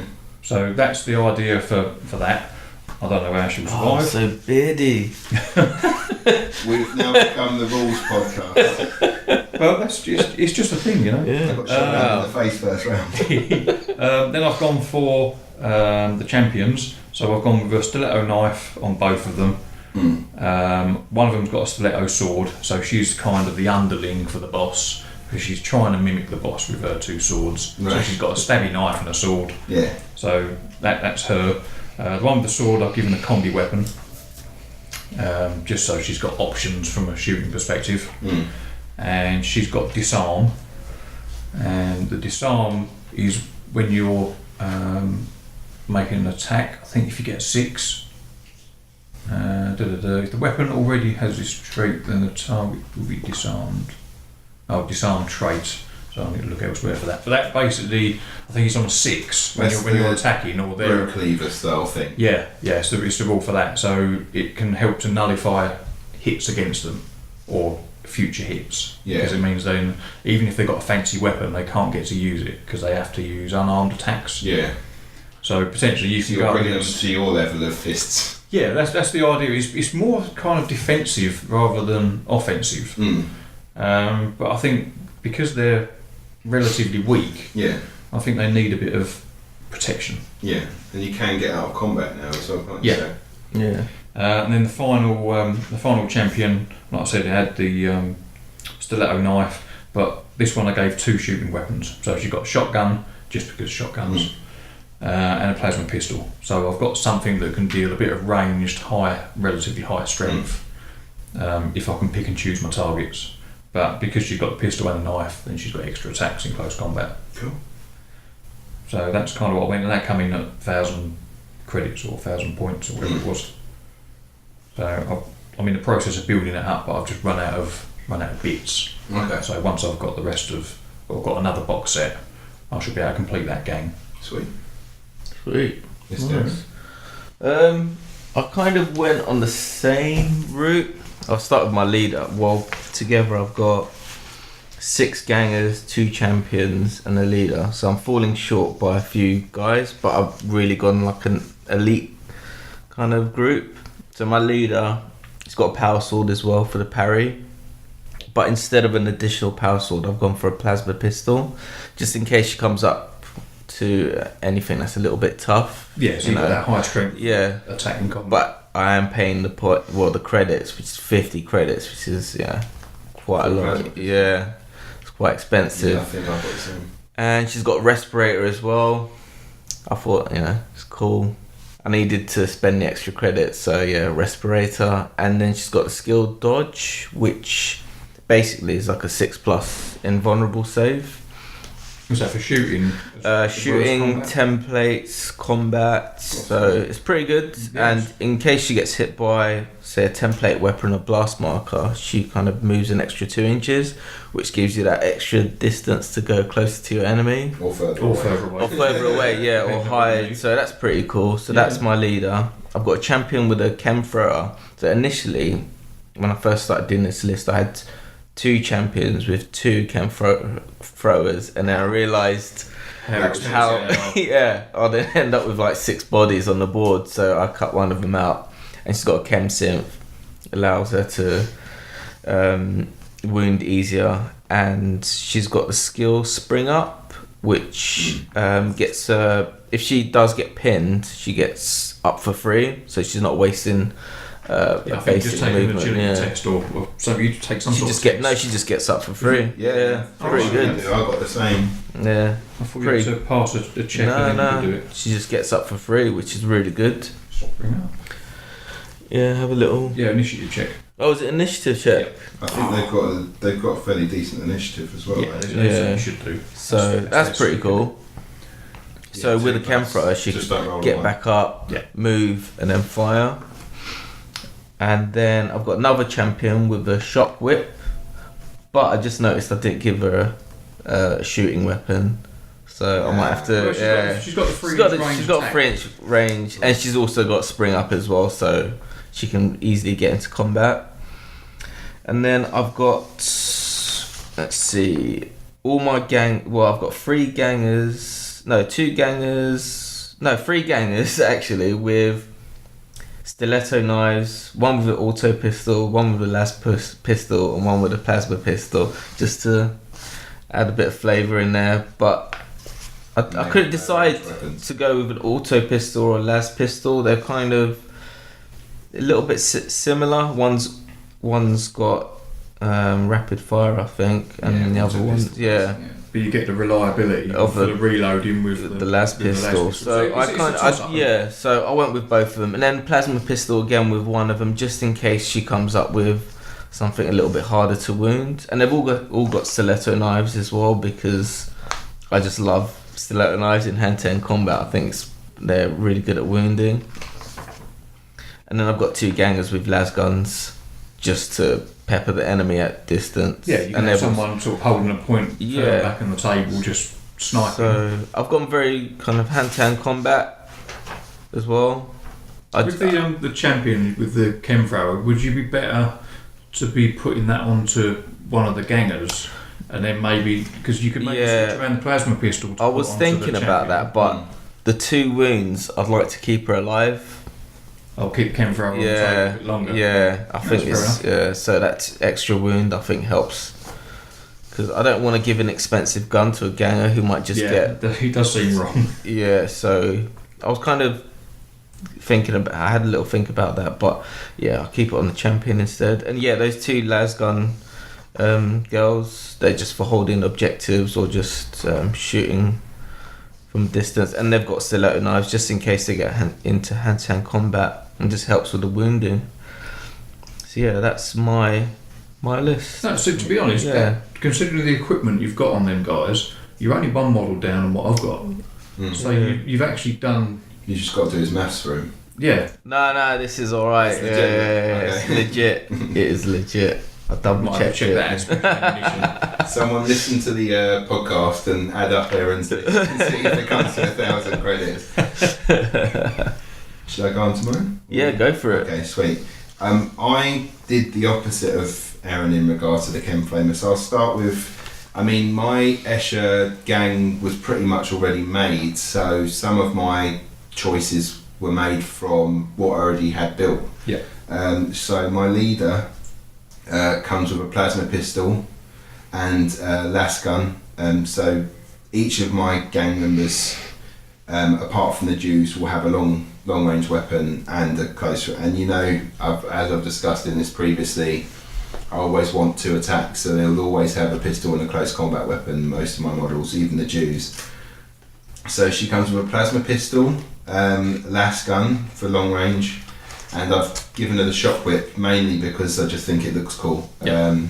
I might, if it becomes, I mean, I've used it a couple of times, it's never really been an issue, but if I don't fancy it and I see that the power sword is so much more preferable, it's easy to just snap off the electric part, and I'll just, because the hilt is attached to the hand on my model, and I glued the shock whip on, so I can just snap that off. The other thing as well is it's something that I don't think a lot of people have seen in the book, because I can't see anyone commenting about it, and I even put a post on it over the Christmas time when I read about it, is that you can build alternative sculpts for your models and you can switch them out, so you can have more than one little gang card for your leader. So your leader might have, because of the equipment you've got in your stash or whatever, you could have maybe 4 different varieties of your leader with different loadouts, and they just go into your pile of cards that you draw out. So, but the points cost is always the most expensive of whichever those 4 is. So you could build another leader model with a completely different loadout and have the card there sitting waiting. So I don't know what page that is. I'll do that while you carry on chatting. I have one champion in my list. She's got the shotgun, auto pistol, and she's got a stiletto sword, which is the only stiletto sword I've got in the whole list. I forgot to say, the leader has the overseer leadership skill, which is the one where instead of having her turn, she can get someone else within 12 inches to have a second turn. So I thought, in a way of getting experience for certain gang members, or if I'm on a slightly different floor, yet someone's prone on another level with another ganger, it would mean that I could then have that guy have another go and take that person out and recoup the grass. So I just have to remember that she actually has that skill, because I've forgotten it in every game that I've played so far. My champion has the spring up skill, the same as Erin's, and that's the idea, is not to waste a turn getting off the floor, even if it's just to get away better. So if the Goliath is chasing and pinned you down, well, I need to get away from that, and I've got 2 other characters around the corner, so if I can get my model up and around, then that will help me out. So that's my theory for that. I gave the Chem Flamer to the Ganger, which is different to Erin. I wasn't so fussed with the wounds. What I thought was that I didn't want to waste the extra ballistic skill and weapon skill that God, you're so beardy. I know. Well, it's just like, I'm great at shooting, so I'm going to fire some chemicals. And I just thought it's entirely pointless, so I just thought I'll give it to the Ganger, and she can risk her own life with the gas. And then again, she's got a las pistol, and this is the first bit of what I was discussing previously, is that I've been really struggling to make an Escher list with the weapons that come purely with the Escher points at the moment in the gang war. I struggle to give stiletto knives, which are 20 creds, to a Juve that's 20 points. And I understand they're going to change, and in theory is another rule is that they're going to keep the weapons that they're given, which again I don't really like the idea of. And then the other option is to do what Michael's done and say, well, they'll be unarmed at the moment, and then I've got to play a whole game before they can actually go to the shop and buy the weapon that they want. And I'm like, well, if they know they're going to war, they're not going to wait a game before they decide to buy the pistol that they're going to protect themselves. But they might get ambushed on the way to the shop. Obviously. Just like in real life. So, and also buy some cigarettes, mister. And the fact that the basic close combat weapon, which is essentially nothing but +1 attack, which is I think 5 credits, which is labelled as like knife or hammer or so no one could pick one of them up at the chemist or anywhere that they've just walked past. I mean, I can go into the in-laws kitchen now and get a knife if I wanted to. He's a bleeding psycho. If a zombie was coming through the door now, I wouldn't have to say, well, I'm going to fight you and then I'm going to go to the shop to buy the weapon that I need. There are some. So what? He's got to get through us two first, though. Yeah, true. And people know how beefy you are. There's a lot of weapons. But he's got baby oil that slip right off. So, I mean, in my head, when I wrote the list, I went through the trading post and I saw all these common weapons like stub gun, knives, and bits and pieces, and I just thought, I'm going to just add, and then what I'll do is if I'm paying someone that I don't know, I'll just ask them, is it okay that I can, because the Goliaths I found really easy to write a list for, but my Eschers I really struggled because the Eschers don't really have access to anything very, very cheap that is just there to bulk up the models, which is why I think a lot of the time when you were using the exact list, you're like, well, they haven't got this weapon or that weapon, and I'm going to have to now go to the shop after a game to buy it, and I just think that's a shame, especially as we've been told that there's going to be sprues coming out, and once those sprues are available, you're then going to be okay to use the weapons. And I'm like, well, I've already want to use them now. Yeah, and I've got my gang. They're already made from the last version of the game, especially if you're still using the lead models. And now currently you can't buy that weapon and use that model because you can't go to the trading post to the next game. So you've got now use an unarmed model for the first game to then go to the trading post to buy. Yeah. I just it's all round the houses. So with my gangers, they're all loaded out the same. So they've all got a las gun as it's part of their fluff. The auto pistol, because I don't really have anywhere else where I fancy a little rapid fire action, because I've not really had any weapons to do rapid fire yet. And they've all got the close combat weapons. So all of the gangers are the same. So they've got the las gun which is cheap and part of their gang anyway. The auto pistol is something for a bit of rapid fire if needed. And then a close combat weapon. The Juves I've given them the stub gun, again from the trading post, I'm changing the rules slightly, and the close combat weapon. So they've got the 2 attacks, and if they survive, then I might buy them a las gun for the next round. Which is, again, that's when you would go to the shop. So I'm essentially like, well, you're having your chance. If you survive, you're part of our gang, and I'm going to get you a new weapon. So that was my theory.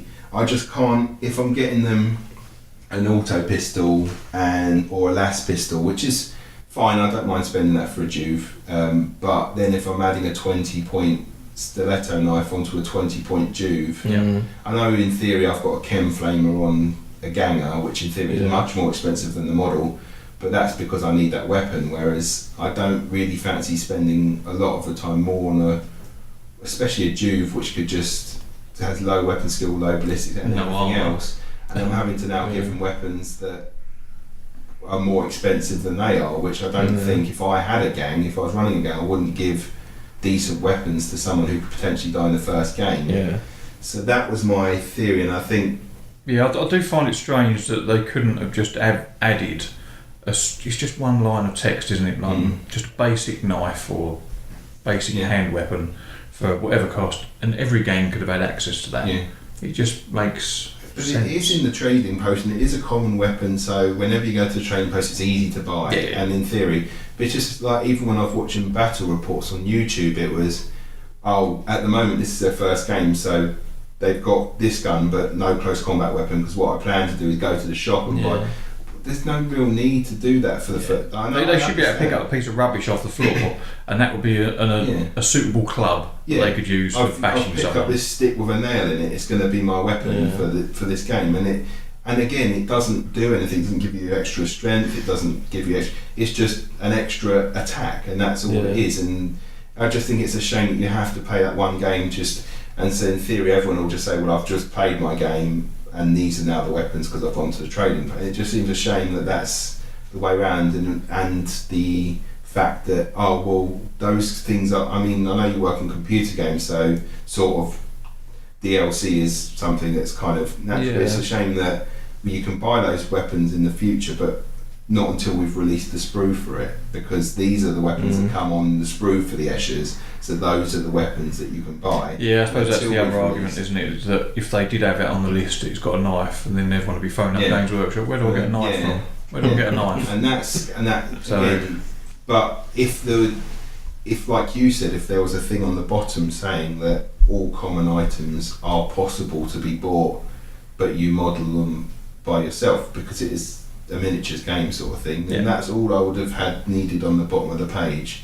Because I know that you were saying about having them customised, like each gang has a custom weapons and stuff, but that's in the reduced price cost. I don't mind paying, like, if the Goliath stub gun is 5 creds or cheaper, or like the Crumper or anything like that, it's cheaper for them. But if I still wanted to buy it for my gang, I can. It's just at an increased points cost, or it's harder to find. Or Yeah, and you would imagine that makes sense narratively with the trading post. With the trading post, it's not like your regular shops, is it? It's someone that's managed to barter and trade these bits of equipment that someone's found or killed someone and got. And they go, well, I need to get some cash. All this spudjacker that I nicked off this Goliath guy that I killed, I'll take that down at the trading post, sell it, and then somebody else will buy it. So it's perfectly feasible that all the weapons from all the gangs should be available within the trading post. Okay, you could put a rarity number on it to say that it's very unlikely that you're going to find it, but you've got that choice. But it's like the legacy. It's kind of a shame that my Eschers were one of the ones that were in the main thing at the start with. Because if they were a legacy game, Got more options. I'd probably find it actually to have been easier to. And I understand if it was a unique weapon like the needle bolter and the chem flamer and stuff, they're brand new, and I understand why I can't buy. But at the moment, I should be able to buy a stub gun. I mean, it's just a revolver essentially, and the knife. And that's the bit that I struggle with. So if I'm playing someone who's happy for that, then I'll use this list. Yeah, I don't think you'll find anyone that's really that uptight about it, to be honest, because you're not doing anything to break the game. No. Okay, you're benefiting from the fact that you've got now 2 attacks on each of you guys, but it's not like it's overpowered. No, and the fact is that I remember when we played our first game, it was like, oh, my model can't have a power sword. Do you mind? It was like, no, it's just one power sword. At some point, that leader would have gone to the trading post to try and buy it. Yeah. That's how he became a leader. Yeah. He got his power sword and started threatening people. Yeah. And I think it's just those discussions, and I know that I'm not going to be able to stick to the rule that says that once you've got your weapons, they're your weapons, because if I had a las pistol and I found a plasma gun on the floor and it didn't blow up the instant I pressed the button, I'm going to keep it. Well, leading on then from that, if I'd urge people to get to page 25 in the Game War book and have a look under equipment sets, and I'll do a bit more of my dodgy reading, so for anyone who might not have actually found this section yet. So, equipment sets. Leaders and champions enjoying the privilege of rank often maintain a cache of weapons that allow them to equip themselves appropriately for each battle. As such, a leader and champion can have multiple fighter cards, each representing a different set of equipment. An appropriate miniature should be available for each. So you'd have more than one model. Yeah. An appropriate miniature should be available for each. There is no additional cost for having multiple equipment sets. The controlling player can make an additional fighter card for a leader or champion at any time. So regardless of the number of equipment sets a fighter has, they still have a single entry on your game roster. If the fighter suffers any lasting injuries or gains any advancements, these should be recorded on each of the fighter cards. Yeah. So that's kind of because it's the same person.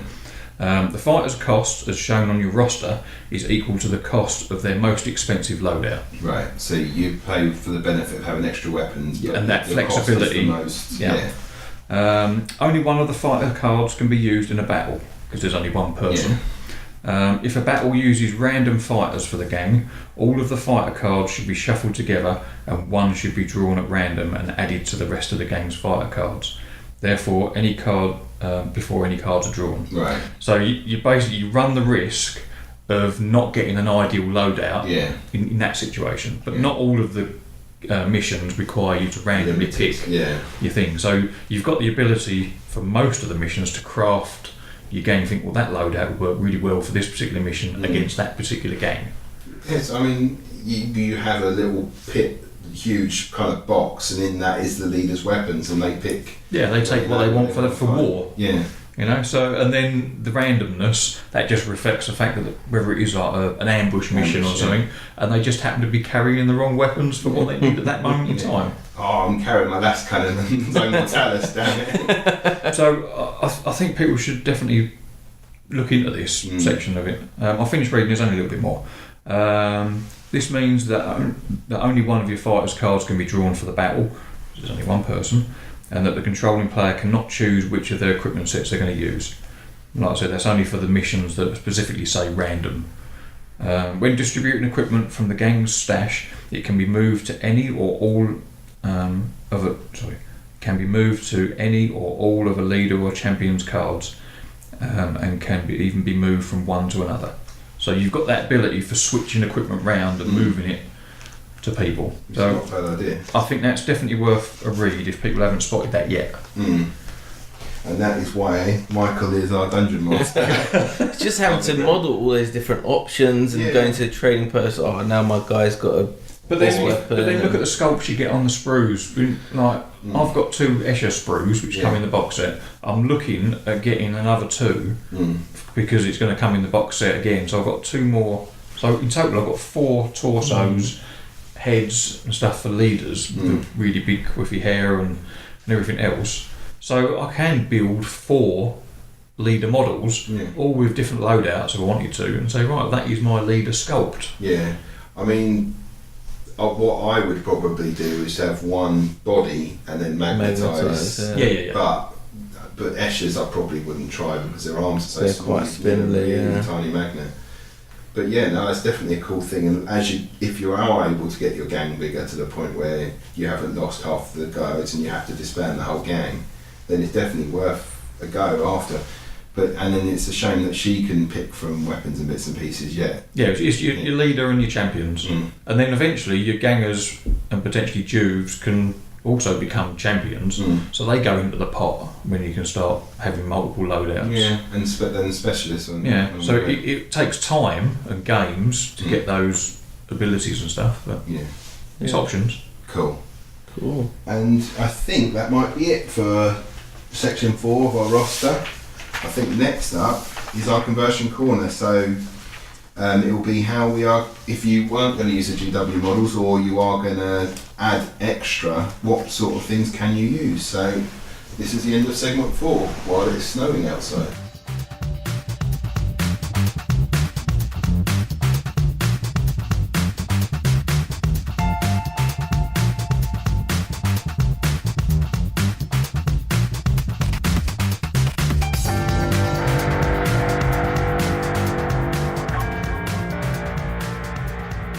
Welcome back to section 5, which is the conversion corner. So this is about if you're going to complete some Eschers and you're not necessarily using all of the new GW models, what can you use instead? You've seen my gang, which when I do release this episode and I post it up on Facebook, it will have the picture of this gang on it, so you'll see it. But with mine, personally, I used a lot of Dark Eldar Witches and Hellion models. And even a couple of bits from the Dark Elves. I'm not sure what they're called in AOS, if they're still Dark Elves. They're slightly different now. I think they're A-Elves. I don't know.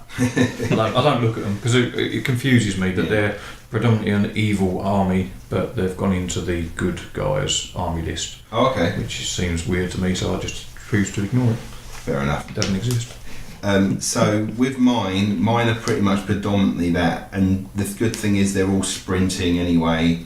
The clothes that they're wearing, it looks like Escher gear anyway, and the knives that they do have are kind of sharp and jaggy and curved, and I think they fit perfectly, and they're kind of the height of the new GW sculpts because I put them both together, and they're taller than the old Necromunda models as well. It's an important thing to note is the fact that they are Games Workshop models. Yeah. So that if you are intending on playing Games Workshop stores or Games Workshop sanctioned events or at Warhammer World, there can't be any issue with you bringing your gang made up like that because it is Games Workshop stuff. Yeah, I think I was pretty lucky because some of the bits aren't particularly GW, like the weapons, the las guns are all GW, but the auto pistols are actually from Zinj Industries. The stub guns are the same,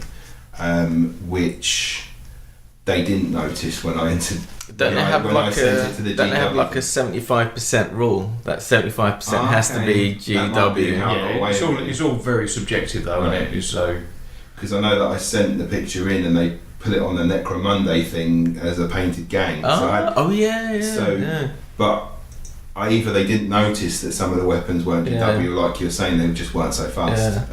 But pretty much all of it's GW, but not all of it. I think also you could look at the Slaanesh demonettes to an extent. You've got to be careful because half of them have got their boobies hanging out and things like that. But it depends on what sort of look you're going for, and there'll be enough sprue options in there that you don't have to use the mutated elements like the claws and things like that. Although you could have that as counts as power weapon or something. So it's another option. They're female. So. No, I mean, talking about female models, but ones that aren't GW. I know Raging Heroes have their toughest girls of the galaxy models. They're really awesome model. They are really cool. And they work for sisters and everything else. They've got so many different types. They've got that model that's Big Sally. That's the one I still want to buy. Max Mini do a set as well called Meg's Girls. They look a bit more like they'd be part of an like US Army sort of style. So they've got kind of camo and helmets and stuff, but they've also got a decent range of sort of sci-fi weaponry and stuff like that as well. And it could easily be an Escher gang. But in theory, it's just any model that's female can be an Escher gang model if you can just swap some bits over. You just make up some sort of fluffy reason why they're wearing that particular type of clothing. Like there's some of the stuff that I've found. They've got like military clothing and things like that, almost female Cadians. From their supply. So you could use those. There's no reason why not. But just female models. And I mean, what I've kind of got as potential weapons, like I've said about Zinj have loads of stuff. I mean, I know I'm probably going to get some more when I go to Salute. Any Eldar, Elf, any sort of swords and blades can be used perfectly for these models because they're slender, so they match more if you try and use a Space Marine power sword, it kind of looks a little obvious when all of your other gang are slender and slight and everything's got curve. I mean, in theory, that would essentially probably be the power sword that they would buy at a trading post because that's the one you'd come across. But another one I saw is for Judge Dredd. There's a close combat weapon sprue, and it's very much like a proper gang improvised weapon type thing. There's like a baseball bat on there, axe and stuff like that. So even for your Harlequin idea, you could even go down the baseball bat route, at least initially, and then either switch out for a hammer later. It depends on what sort of Harlequin look you're looking for. She's going to be holding a massive hammer over her shoulder. I'm looking for, and then using the Goliath stub gun because I know obviously I can get a smaller one, but I always see her as holding a massive gun. Yeah, you can have like bang on the end of it. That was awesome. I'm hoping so. That's what the needle is. But that's what I'm hoping. Oh, brilliant! There we go. Because I'm hoping to maybe do something like that for the Joker. Like I say, if I can find a decent suited miniature, I will probably have him holding a revolver, and it'd be really cool to have a little bang symbol coming out then. And then what I was this is the bit that I'm going to ask Erin about. I know that I've seen a lot of people with posters getting stuck up on the terrain or up on their bases. Yeah, it just looks awesome. I've printed out some little posters, and one of them I want on my Morton Joe model, the Goliath model, and I know that I'm going to want to jazz up some of the walls of the MDF terrain. Yeah. But I wasn't sure after that point what I'm supposed to do, because obviously I cut them out, but I was going to ask, do I glue them with PVA? What do I do to seal it? I'd PVA to stick them on. Right. Because that will absorb into the paper that you've printed them on. And that then you should be able to just paint over the top, like whether a clear varnish or something, just to helps stick it a bit better as well. Yeah. With me, I think I would have stayed away from PVA. It might cause it to ripple. Yeah. Okay. But you might want that sort of effect, or you can just Pritt stick.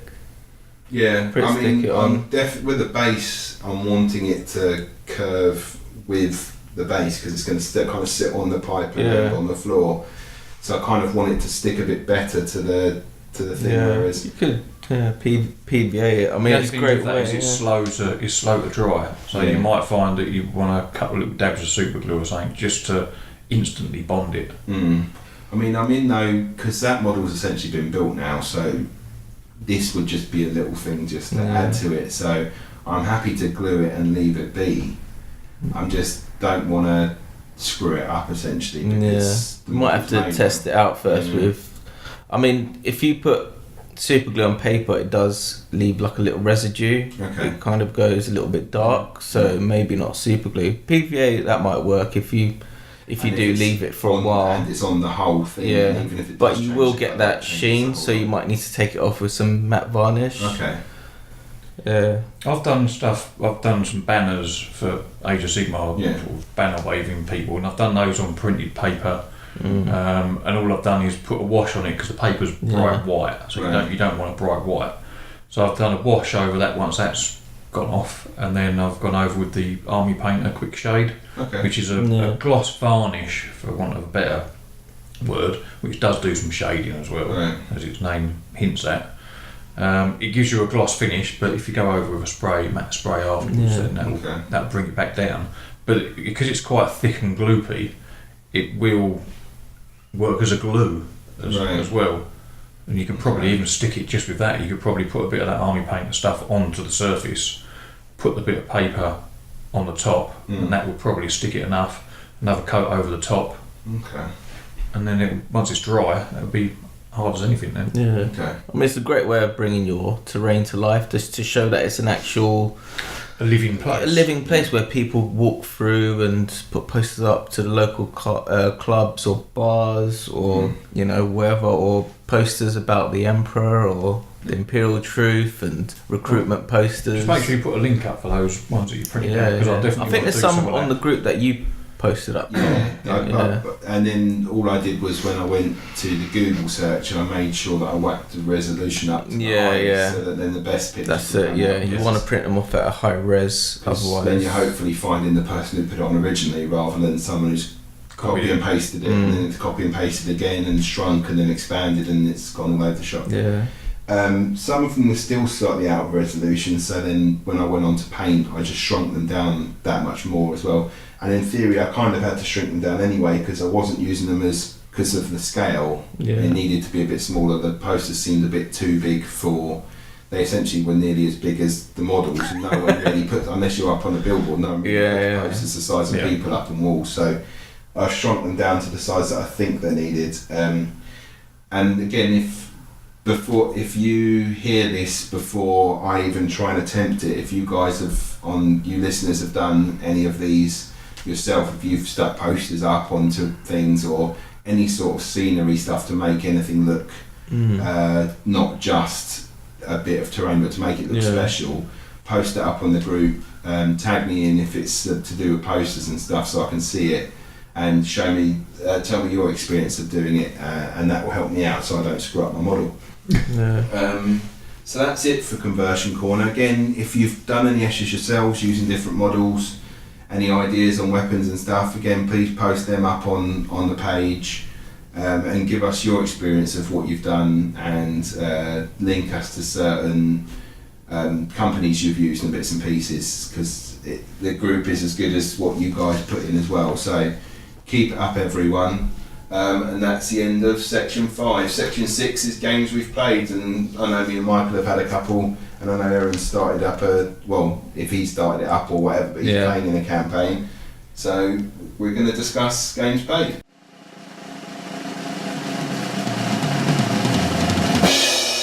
So the winner of the Battle Foam competition is Steve Beckett from Grimsby, Lincolnshire. Congratulations. I'll be messaging you privately to get your address, and I will send that to you. So well done. Thank you for everyone making it the 500. Have a good time. Bye. Welcome back to section 6. We're trying to get through relatively quick because it's snowing outside and we don't want to get stuck with my in-laws for the day, otherwise my wife won't be particularly happy. Yeah, so I'll leave it.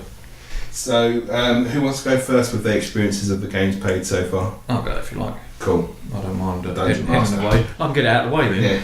Yeah. I can sit back and listen to you two flapping. Okay, so I've started a campaign with my long-term old gaming buddy and his boy, trying to get him engaged in the hobby and stuff. So there's effectively just 3 gangs in it. There's Cawdor, Orlok and Cawdor. So it's not got a huge amount of variety as yet, but obviously we've all made our games up differently, and we all play the game differently. The plan for the campaign was to try and meet up weekly, so commit to 1 day a week where we just meet up and we'll play. We can play 3 games in that session, which then allows each of the 3 gangs to play twice, so everyone plays against everyone. And that way hopefully we can all start levelling up at the same sort of time and whatever else. I've set the cycle to be 2 weeks, so we get 2 of those gaming sessions in before the next cycle starts. I haven't up to this stage been following that closely because it's all a bit weird about generating income and stuff, that you don't get income first game on the cycle and things like that. Okay. So we've basically just played each game you do, you generate income, just so that we can feel like we're getting something. Because so far, we've had this 2 weeks now, and so far it feels like it's very slow for developing. You don't seem to generate a huge amount of cash at the end of the games, and the experience isn't racking up that fast.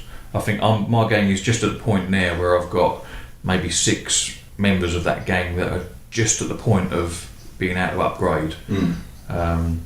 So they need another 1 more game under their belt and they'll probably tick over then to getting a skill or a stat upgrade.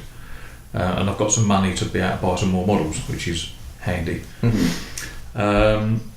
So the plan is to run this for 2 months, so around about the end of February. It might dip into March if things get in the way and we don't get to meet up every week. And by then we should be able to do the little round-up post-campaign apotheosis, they call it, where you basically just bring it all together and then you just kind of determine a winner of that campaign. In reality, we'll probably end up playing an endless campaign and just carry on playing, but I think we'll try and do this and just see how the system that Games Workshop have created works. So more so that we've got something to talk about in the podcast, because otherwise you're going to get bored. The first cycle, like I said, we collected income anyway. Didn't get a huge amount in our stashes, so we haven't really been buying equipment. For the next cycle, which should be starting on Tuesday, I'm going to try and do the money generating properly, because each of the 3 gangs now have got some money behind them, and they haven't suffered significant losses. There's a few notable moments in the games that I've played. One of them was one of my mates' dwarves for his Orlok gang. He was trying to jump a gap. There's one of the tiles we've only played 2D at the moment. One of the tiles has got like a strip going through a middle of, or crossing a span of open space, and the way the table was laid out, he wanted to jump from that barrier, the walkway, across to a bit of flat ground. And he said, yeah, I'm going to do that, that'd be cool. I said, oh, okay, let's have a quick look in the rules, see how you do it. And then found out what the stat was he had to do, and it turned out to be like a 4+ dice roll, 50-50. And he failed that, fell down the hole, and he died. And the model actually died, and we rolled for the injury. So he thought, oh, jumping's not so good. Was he what was he again? He was Orlok. So his initial. Oh, but it might change. Yeah, I can't remember what the stat was that we had to check on, Okay. but you check on a stat, Right. and that didn't go well. So that was a little bit of a disappointment, but I thought it was hilariously fun. Yeah, I bet. Especially we rolled it up, it was a memorable death. Nice. And I remembered it. Yeah. So it's exactly what it said in the tin. My game got completely wrecked on its second game, and I went from 8 models down to 4. Nice. So that was a real struggle. The upshot of that was that in its next game, third game, I wanted to bottle early, regardless of what the mission was or anything. I wanted to bottle early. I just wanted to get in the game, generate some experience from actually playing a game, even though I bottled, and suffer the consequences of losing that scenario. Right. We rolled up the second mission, which was looters, where you put on loot crates, and I was a defender. So I was trying to defend my bit of turf, and the other gang was coming in to try and raid the crates and get them off the table. The only problem is the way the mission is written. It's designed that the defenders are stalwarts and don't run away and whatever else, nice. And they stay there to the bitter end. And everything's there to help you do that. So you've got your own relic thing, which gives you buffs for when you do your bottle checks and things, and so you're not meant to run away. What happened in reality is that after 2 turns or 3 turns, I decided to bottle and left the table. My opponent hadn't quite got close enough to get to any of the crates. So in theory, if we followed the letter of the scenario, he achieved very little, even though he actually won the mission. Yeah. So, and that just kind of felt wrong. By the time we worked out how much he earned and how much I earned and whatever else, it didn't feel like he'd won. So what we ended up going back and basically said that I ran away and he got access to all 4 of those crates, and that was his win condition then, is that he got all 4. So he got all of the bonuses that the mission laid out for winning.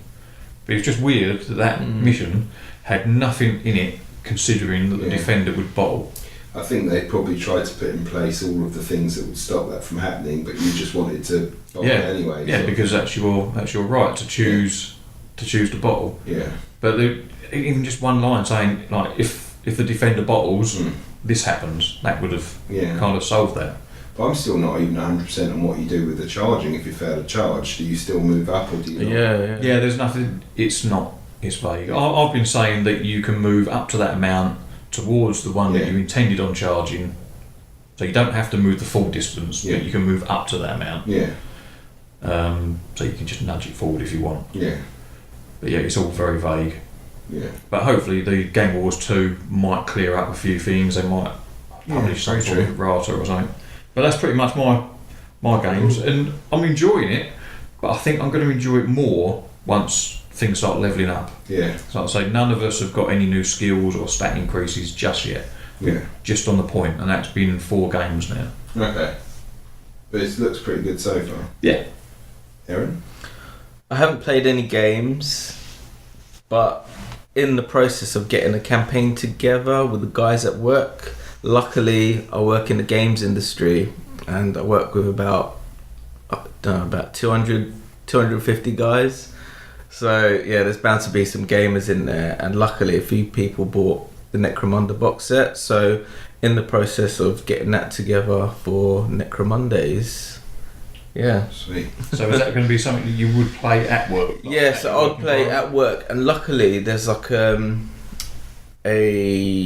gaming store just right around the corner. It's called Warbore, and they've got like big tables with terrain and stuff. So it's like 5 minutes away from work. So we could either play at work because we've got a lot of meeting rooms and stuff, and we've got loads of terrain as well. We did have like a dedicated Warhammer room as well with all the terrain and everything all set up, but because we've expanded so much, we've had to turn them into meeting rooms. So we might go and play at the friendly local gaming store or just on some table somewhere at work. But that's my plan, to get that sort of sorted out for this month. So the next podcast we'll be able to talk about that. Sweet. I've played 2 games. They were both at Southend with people from the Adeptus Terra podcast. Nice. So one was with Sam, who's one of the podcasters. Yes, another one was with Chris, who's a guy who gets involved with it in there as well. Essentially, I haven't written down how the games went. I've just written down some of the lessons that I learnt from playing those 2 games. So the first lesson was, if my first games, which were with you guys, used Michael as a dungeon master to help us with the rules, I can't expect to actually know those rules when I'm teaching someone else. So where Michael knew the rules much better than me with my 2 games where I'm supposed to actually be teaching someone else, I didn't know. I knew I didn't know the rules well enough, so I know I'm going to have to go back and read them a lot more because things like bottling out, I didn't know. Yeah, that's still like a little bit of a complicated one for me. I think just playing the game and then not immediately afterward, but within a day or two, just pick the rule book up and have a read through, and then because the game is still fresh in your mind, something to go, we did that wrong. Yeah, but it's not a problem because it's not the end of the world, but it might help you to remember next time round when the same thing happens. Yeah, I know when I played Chris, so this is lesson 2, my champion with a power hammer is pretty awesome if he doesn't get pinned.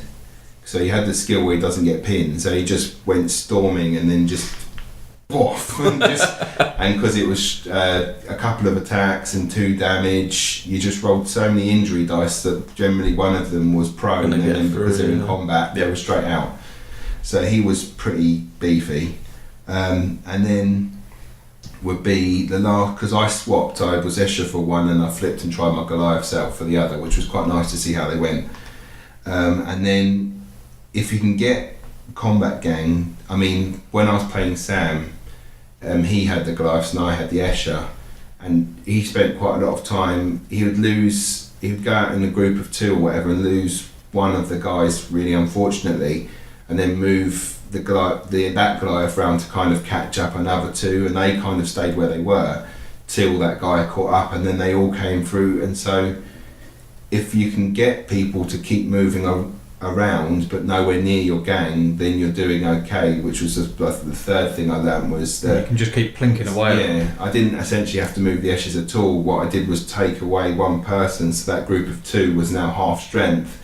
So then they had to then try and move, and because Goliaths weren't very quick anyway, and especially in Zone Mortalis, they actually kind of sometimes went back on themselves to try and catch someone up from another part of the board. Why are they moving around into what? So they can then their attacks or? Yeah, so where I moved, with the Eschers being quicker, I moved quite a few of them up in the middle of that board where the big square was, and one of them was a chem flamer and bits and pieces, so you kind of want groups of people to come round. You don't want to kind of be fighting on your own, because we were group activating and bits and pieces. So then you'd lose one, and then they would send the champion guy round to join another group of people, so they would come in a bit more force, and it wouldn't be that 4 of my people all had their guns aimed. So as soon as you open the door, I had 4 gang members aiming at that, whoever that one person was, so they would have just got shot. So you needed kind of one person to open and at least 2 people to come through, sort of thing. And so each time it was just plinking one off, and so then you moved round and then plinked another one off, so you moved around. Whereas if it had all just gone nuts at me, then it would have been a bit, probably a bit of a different thing. But because it was just the first game, it was just trying it out. But so I think essentially it was just like needing to know that the rules a bit better. I know I do, because I was relying on you too much when we were playing as the rules person. That I was like, I've played the game, I know what I'm doing. So I went to know, I don't know what I'm doing. It's like to the point that even starting the game, it's like, how do we roll? And then it was just all of those little bits that I realised that you'd have made sure that we were doing were bits I didn't know myself. So I do need to read that through properly. So a lesson to all you guys: either you know someone who knows the game already, or you read the book. One of those 2. And if you leave your friend who knows the rules, make sure you know the rules, or you're playing someone else who knows the rules. So always have someone, if you don't know the rules very well, make sure you're either playing someone of equal level as you, so you both read it together. Don't ever be the one who's the most experienced if you're not experienced. That's my main lesson essentially from playing games. So that's that's segment 6. So segment 7 is our closing, what we've seen, what's cool, and I think we can talk a bit more about the Gasland game, which we'll go into in another month. And the versatile terrain stuff, because we didn't really speak about that as much. Okay. So this is the end of segment 6. So, welcome to segment 7, which is the thank yous, the closings, and discussing any Facebook groups and bits and pieces that we've noticed. So, talking about the cool things I've seen on our page, so the Chronicles from the Underhive Facebook group, I've got John Wyatt, which is the cardboard and MDF terrain. I'm not sure if you see that big factory that's kind of coloured corrugated plastic and bits and pieces. Yeah, that's coming together. That's really cool. And then it's just those, like I said about the posters, it's those little bits of details that stop it from looking like a big flat building to an actual proper factory. There's Carl, Alan John Bonner, which was it was only one real model, but it was Shotgun Miley, which is like one of his Escher models. He's only posted the single one. Trevor Goddard, and obviously that ongoing masterpiece. Wow. So we get the regular bits on that, and that looks awesome. So especially with the smoke. Yeah, I think he'd done that on an app, a phone app. Oh. Yeah, that wasn't. Because that's. I thought he had some sort of little petrol. That thing in the corner is, I think, the app name. You know, when you add effects. I didn't see that. Yeah, I think that's it. I mean, if he has put a smoke tower in, then awesome. But the actual base, the floor is looking awesome now. So now it's just time to add the actual 3D terrain. There's Matt Lindsay, which is doing the hobby blogs, which I found occasionally helpful, which is the alternative models. So he's gone onto different sites and added on what he would use as alternative models. So that helped with the Escher bits. And also he put on there about a link to how to save money on washes and stuff. So how to make washes using different products. Yeah, it's like matte medium. Yeah. And mixing it with inks that you can buy in. You can buy them from anywhere, but I usually go to the London Graphic Centre. Yeah, so buy little pots of it. Yeah. Just mix that with a bit of matte medium, flow aid, and distilled water, and you've got Well, especially if you're doing terrain, you just need gallons of the stuff. Yeah. And even when I've done years ago, when I've done 3 Vendettas for 40k, and it's a big plane, like aeroplane, and there's a lot of surface area there, and I must have used, well, I don't know how many pots of Null oil I threw over them, but it was a lot. And at £2, whatever they were a pop, it soon adds up. So something like that, when you can make a bulk amount of wash, it's definitely the way to go.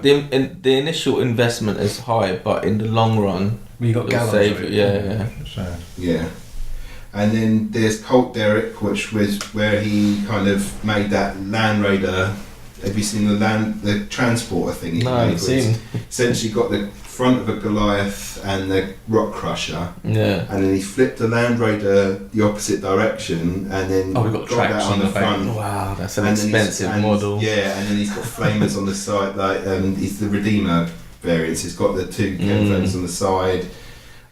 It's pretty damn cool. He's definitely got it posted, so have a look for it. He's on Instagram as well, and I posted it on our Instagram group. Some of the things that really stand out on the Facebook group, I then post on the Instagram group. So that's definitely on there. 2 of the 2 groups, there's talking about the guy who's created the Necromunda Terrain Facebook group, the one that we've got linked onto our thing. He's also got a painting group now as well. Yeah, me too. So he's got 2 slips, one for when you're painting your gangs and one for when you're painting your terrain. And so they're both positive and they're both just directed on that thing. So don't talk about this on there because that's not what it's for. Have you painted the model? That group. Have you painted terrain? That group. So that's really cool. And then a guy called Mark Knight who messaged me, we've been talking, he's starting up an island. He's doing a campaign, he's trying to kind of coordinate Ireland essentially. Ireland? Yeah, so he's got a Necromunda group, which I will post when I do the show note bits.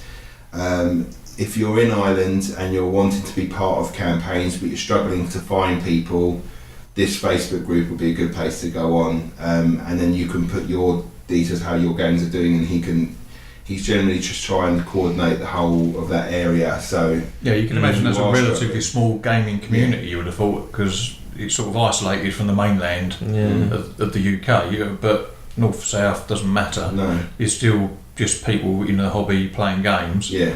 So, out of the population of whatever island might have, there can't be that many people that play, surely. About 100.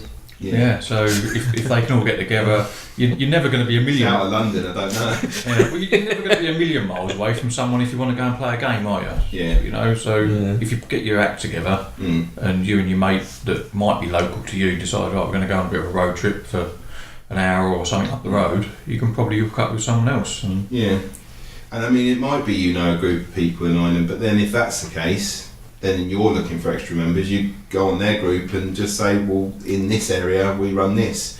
I think he's just essentially trying to somehow blend campaigns together. I know he's starting his own campaign in January, but then he'll obviously try and bed in others in the future. So that's all of the bits that have stood out to me. Like I say, anything like the Necromunda Terrain group or the Island group, I will, when I post up the link to the podcast, I'll also post those links up too. So if you're listening to this, you can now click onto the group and find those on our group. There's a couple of things that I can't go on without not saying. You've got Kiblams, Craig, I can't think what his surname is, Dolan, I think. He's doing his vertical terrain board. Yeah, he's got to the stage now where he's kind of halfway through the painting of the thing and it's just looking amazing. Yeah, it's pretty sweet. Because it was initially a vast wall of white acrylic sort of material, and you couldn't quite see all the effort that he'd gone into because white on white, it's just white. But now he's got some paint on it, you're actually getting some shadows and stuff, and you can see all the little bits and pieces he's added to it, and it's just looks amazing. Yeah, it's definitely getting there. I think by the time that's finished, it's just going to be great. I don't know where he's going to go next after that. I don't know. Maybe do another one so you can put it in a corner. One that hangs from the ceiling. Little dudes on tightrope. But I think he made some sort of comment about the mission in the White Dwarf, because that's to do with getting higher up the spire and stuff like that. So he was saying that is a pretty good mission for him to use on that board that he's making. Yeah. So perhaps on their next show we'll have a discussion about that mission. Yeah. Since it's something new that not everyone's got access to. If they didn't buy the White Dwarf, they haven't got it. Then the other thing is the nameplates things. I'm more than happy to give a free plug to Keith and Vertical Terrain. Versatile terrain, and vertical. I'm sure they exist. But yeah, the nameplates for the models that he's created, he's 3D printed them. It's a really high resolution print. Yeah. One of the guys that I work with, he's got a 3D printer that we use for prototype stuff, machine parts and things. And the resolution on that is absolutely rubbish. It was only a cheap sort of hand built thing that he bought a kit from China or something. Yeah. And for what we use it for, it's perfect. But there's no way on earth you'd ever be able to do anything miniature wise, because you just can't get the resolution and get the detail. Yeah. But I don't know what machinery keeps I'm guessing he's printing them off and then casting it in resin. So I don't know what he's doing, but whatever he's done, he's creating a really high quality product. And what it is, it's essentially an arc that's got embossed on it, along with other details, the names of the models. So essentially you get in contact with him, you give him a list of names for all your gangers, or whatever game system you might be doing, or whatever you want written on this, and then he'll get them printed and cast, or whatever he's doing to create the magic. He'll send them along to you. You've got then a few little webs to snip off with your clippers, which is no different from any other modelling activity you'd be doing. A little bit of trimming just to smooth off the edges, whether you file it or just scrape with your knife. And then they're curved to fit on whatever size base you tell him. Yeah. So he made some for me for the 32mm bases for my Orcs Count Says Goliath gang. Yeah. And they're really good. The amount of depth that he's got for the letters allows a very easy dry brush to pick out the details. Cool. If you want to, there's strong enough edges that you could edge highlight stuff if you're that level of painter. But for me, just a dry brush and then my dabbing on of the rust stuff, and it picks them out. You can read the name of the model from across the table. Yeah, it just looks really great. Yeah, because he sent a couple to me as well, and there's a variety as well. So I know that when on your leader, you've got one that has raised. Yeah, it's got like a frame around the thing, and then a few nicks out the corners, a few rivets, and and it stuff. shows you where the front arc is on it, which is really helpful. And then it works its way back in regards to size. So the very basic ones are very, very thin, but the letters still clearly come straight off enough that you can read them easily. And that's what I was planning to have to stick to the back of my models. So you can have your fancy ones for the front, which will be the ones where you take the photos, and they're the ones that look fancy, and you have a tiny one at the back, because a lot of your gangers all look the same from the back, and you're then having to pick them up, turn them around, see who it is, try and put them back where they were. And it just takes away from the whole thing. Whereas if I can see straight, because even in the battle reports I've seen, it's like, oh, what number's that? And they've stuck the number on the base underneath of the base, so you've got to lift it up, see it, and then put it back where it was. I think eventually that would be less of an issue, because once you've played, I don't know, 10 or 15 games with your gang, you recognise and know who the models are. But when you're starting out, you just haven't got a clue, have you? It's just another model on the table. And also the thing is, with my Eschers, I've put all the Jews as having pink hair dye. So essentially from the back, they've all got the same coloured top, and they've all got the same pink hair. So I really struggle, but as soon as I've got it written on the back of the base, I've got the card in front of me. So that means when you were saying about having to have photos next in the little bits to know who's who, wouldn't need to do you never need to do it. So you can literally just have a card with the name and the details, because on the back of the base. And it's going to be perfect for Blood Bowl as well. Because Blood Bowls, you've got a couple of linesmen that are all deliberately similar, but so you could tell what's the linesman and what's the blitzers, but then you're like, oh nuts, what skill does that one have? I can't remember, and then you're picking it up again, and it's just a huge pain. So I think they're really going to be helpful. Pretty good. I think he's come up with a decent idea. Yeah. I want to get myself a 3D printer, but they start really good ones start from about $2-3 grand. Yeah, that's fine. That's fine. Yeah, essentially you could buy like 1 million bases from Keith, but it's like, no, I'm going to do my own because it's free. But it's not, because you spend $3 grand on the machine. I work with a guy that is a ZBrush artist, and he's always printing 3D busts out, and then he gives them to me to paint. But I've had this one for about 6 months, and he keeps bothering me, Aaron, when are you going to paint it? Aaron, when are you going to paint it? I've got so many other projects. But Necromunda's more important. yeah. So the things that are stuck. Well, one thing that have stuck out for me is, I think we both saw it on Instagram. Martin McCain Mini and painting Goliath skin. Oh yeah. He's using, I think it's AK paints, but I found Reaper paints pretty similar as well. And he's just created a brilliant step-by-step process in painting Goliath skin. It's pretty long. It's really detailed. You can kind of trim it down a bit, but his stuff's pretty amazing. I don't think he's played any games. He's more of a hobbyist, kind of similar to me. So yeah, that's Martin McCain Mini. But the difference was he's finished his models. He's finished his models. No, they're really cool. That's it. Yeah, I'll put Keith down as well, so I think his stuff's great, and he's a fellow animator just like me, so which was what I was going to look to do before I started working, and I had money in my pocket and I never went into animation in the end, which is a shame. I was going to study at university as well, but I took a year out and just got money, and then I thought, well, I'm not going to have any more money, so I just carried on working. It's a shame. It would be cool to be an animator. So I will, again, with Versatile Terrain, I'm going to definitely put that as one of the links, but I know that he does already post on the group as well, but and it's on Facebook, so just Versatile Terrain, look it up, you'll see it. Well, I'll get the rest of my Goliath game done as soon as I've got some bases. There's a bit of a saga with that. I went into the Games Workshop yesterday on a nice rainy day in January, with the intention of just going in there and spending £4 getting a pack of 10 bases. They didn't stock them, so it's like order it online and you can collect. Blow it. Yeah. You're doing really well with not swearing. It's really impressive. I'm trying. So in the end I come home empty-handed and didn't have the bases, but lucky enough Keith has said that he's got some spare ones, so he's going to send me some spare bases that he's just not using. Awesome. I don't know why he's not using them, but what, just blank? No, the Necromunda. Okay. So I'll get them 32mm bases, get them painted up. I've got 3 more models to swap over on the 32s. And I'll put the other nameplates on, and then that gang's all done, and I can do a group shot then. Awesome. And then I know that we're going to be looking, or you're going to be looking at the Gaslands rulebook, which is a really cool sort of kind of card game, kind of board game, car racing thing. It's a car racing. It's a miniatures game essentially.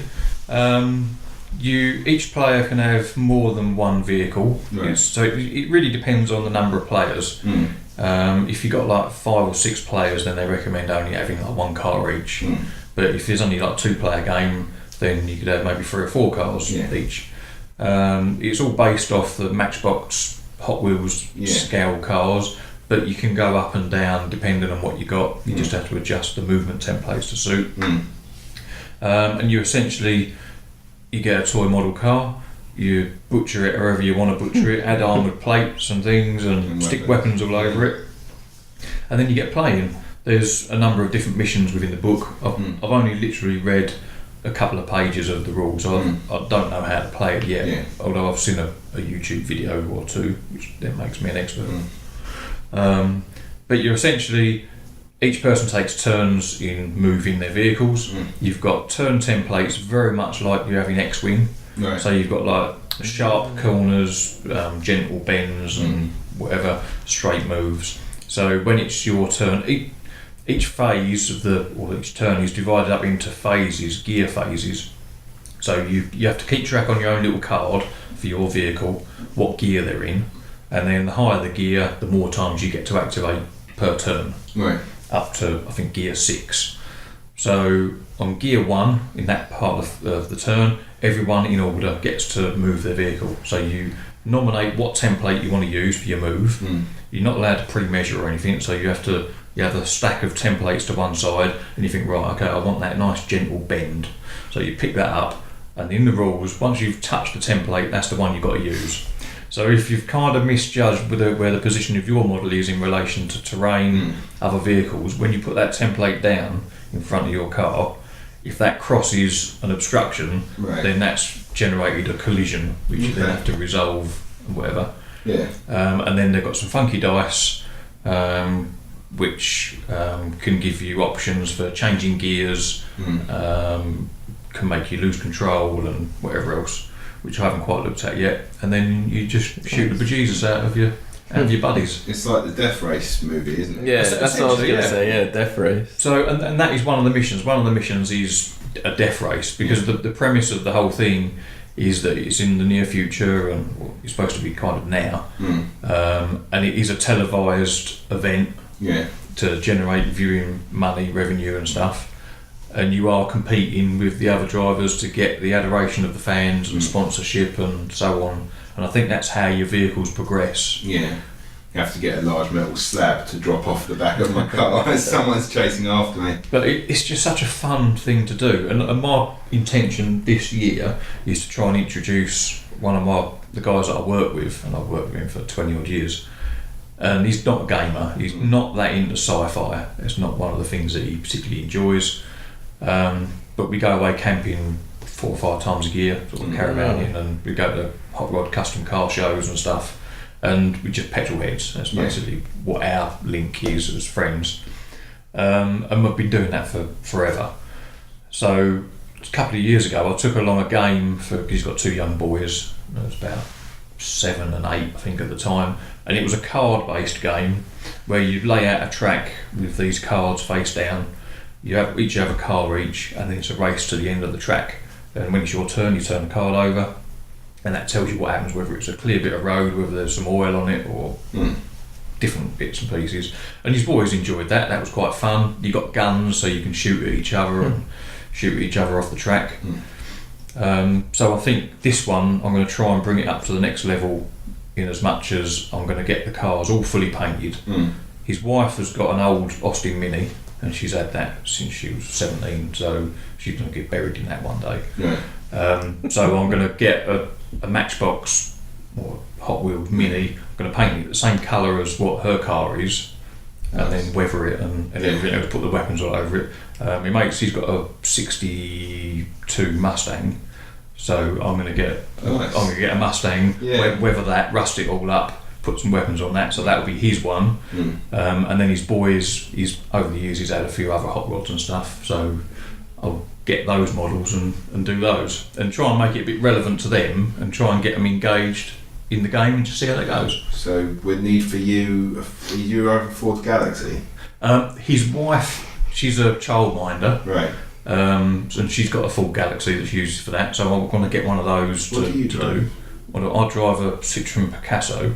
Okay. Don't judge me, I'm poor. So I found one of those, so I got that. Plus, Nice. I got my Triumph Herald in the garage, so I could find one of those. My MG died, so I'm going to have to use a Honda Jazz. So, but the possibilities Give you a are. bus. A massive bus. Yeah. But I just think it's great that you can pick things that are relevant to you now, or the things that you like. I like that car. I've always wanted one of them. Get one of those, and then you rust it up, you weather it, you dent it, add bits on, stick guns on it, and then you can drive around and blow things up. Awesome. Nice. And it's definitely going to be something we'll discuss in the future once the Orlocks are released and the hired guns, and we've spoken about that. Yeah. There's going to be a big gap again for the next ones. So we are going to start looking into the post-apocalyptic sort of games, and this is definitely a cool one. Yeah. It's different to Necromunda entirely. The setting's the same, but it's an entirely different thing. So Yeah, definitely. it's definitely going to be something we will talk about, and we will convert our own cars up and get them on the podcast group as well. Yeah. So that's it for segment 7. I'm going to now record a bit about the winner, and Erin is going to randomly chuck this in editing to work out where it's going to go to say who the winner is. So that's the end of the podcast. We're 2 hours and 20 minutes in, so it's a nice big one. Yeah. if you're going to have one, have a big one. Yeah, we'll end on an innuendo, and that's the end of the podcast. So goodbye, everyone. Yeah, goodbye. Yeah, bye.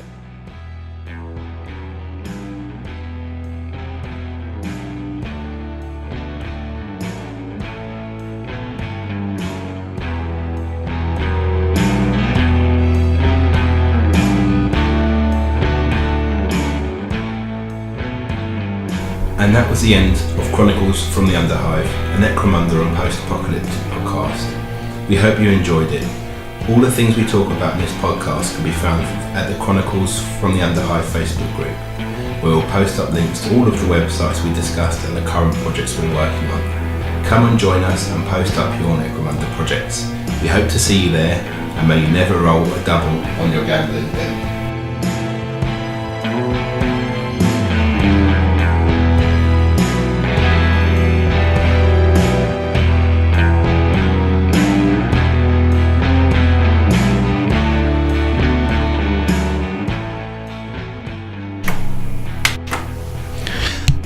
Test, Erin smells.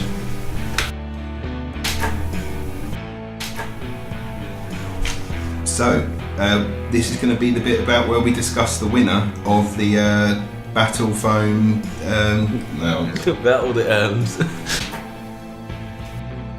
So, the winner of the Battle Foam podcast. So, the winner of the Battle Foam competition is Steve Beckett from Grimsby, Lincolnshire. He, from what I saw on the Facebook page, third time lucky. The winner is Steve of your mum.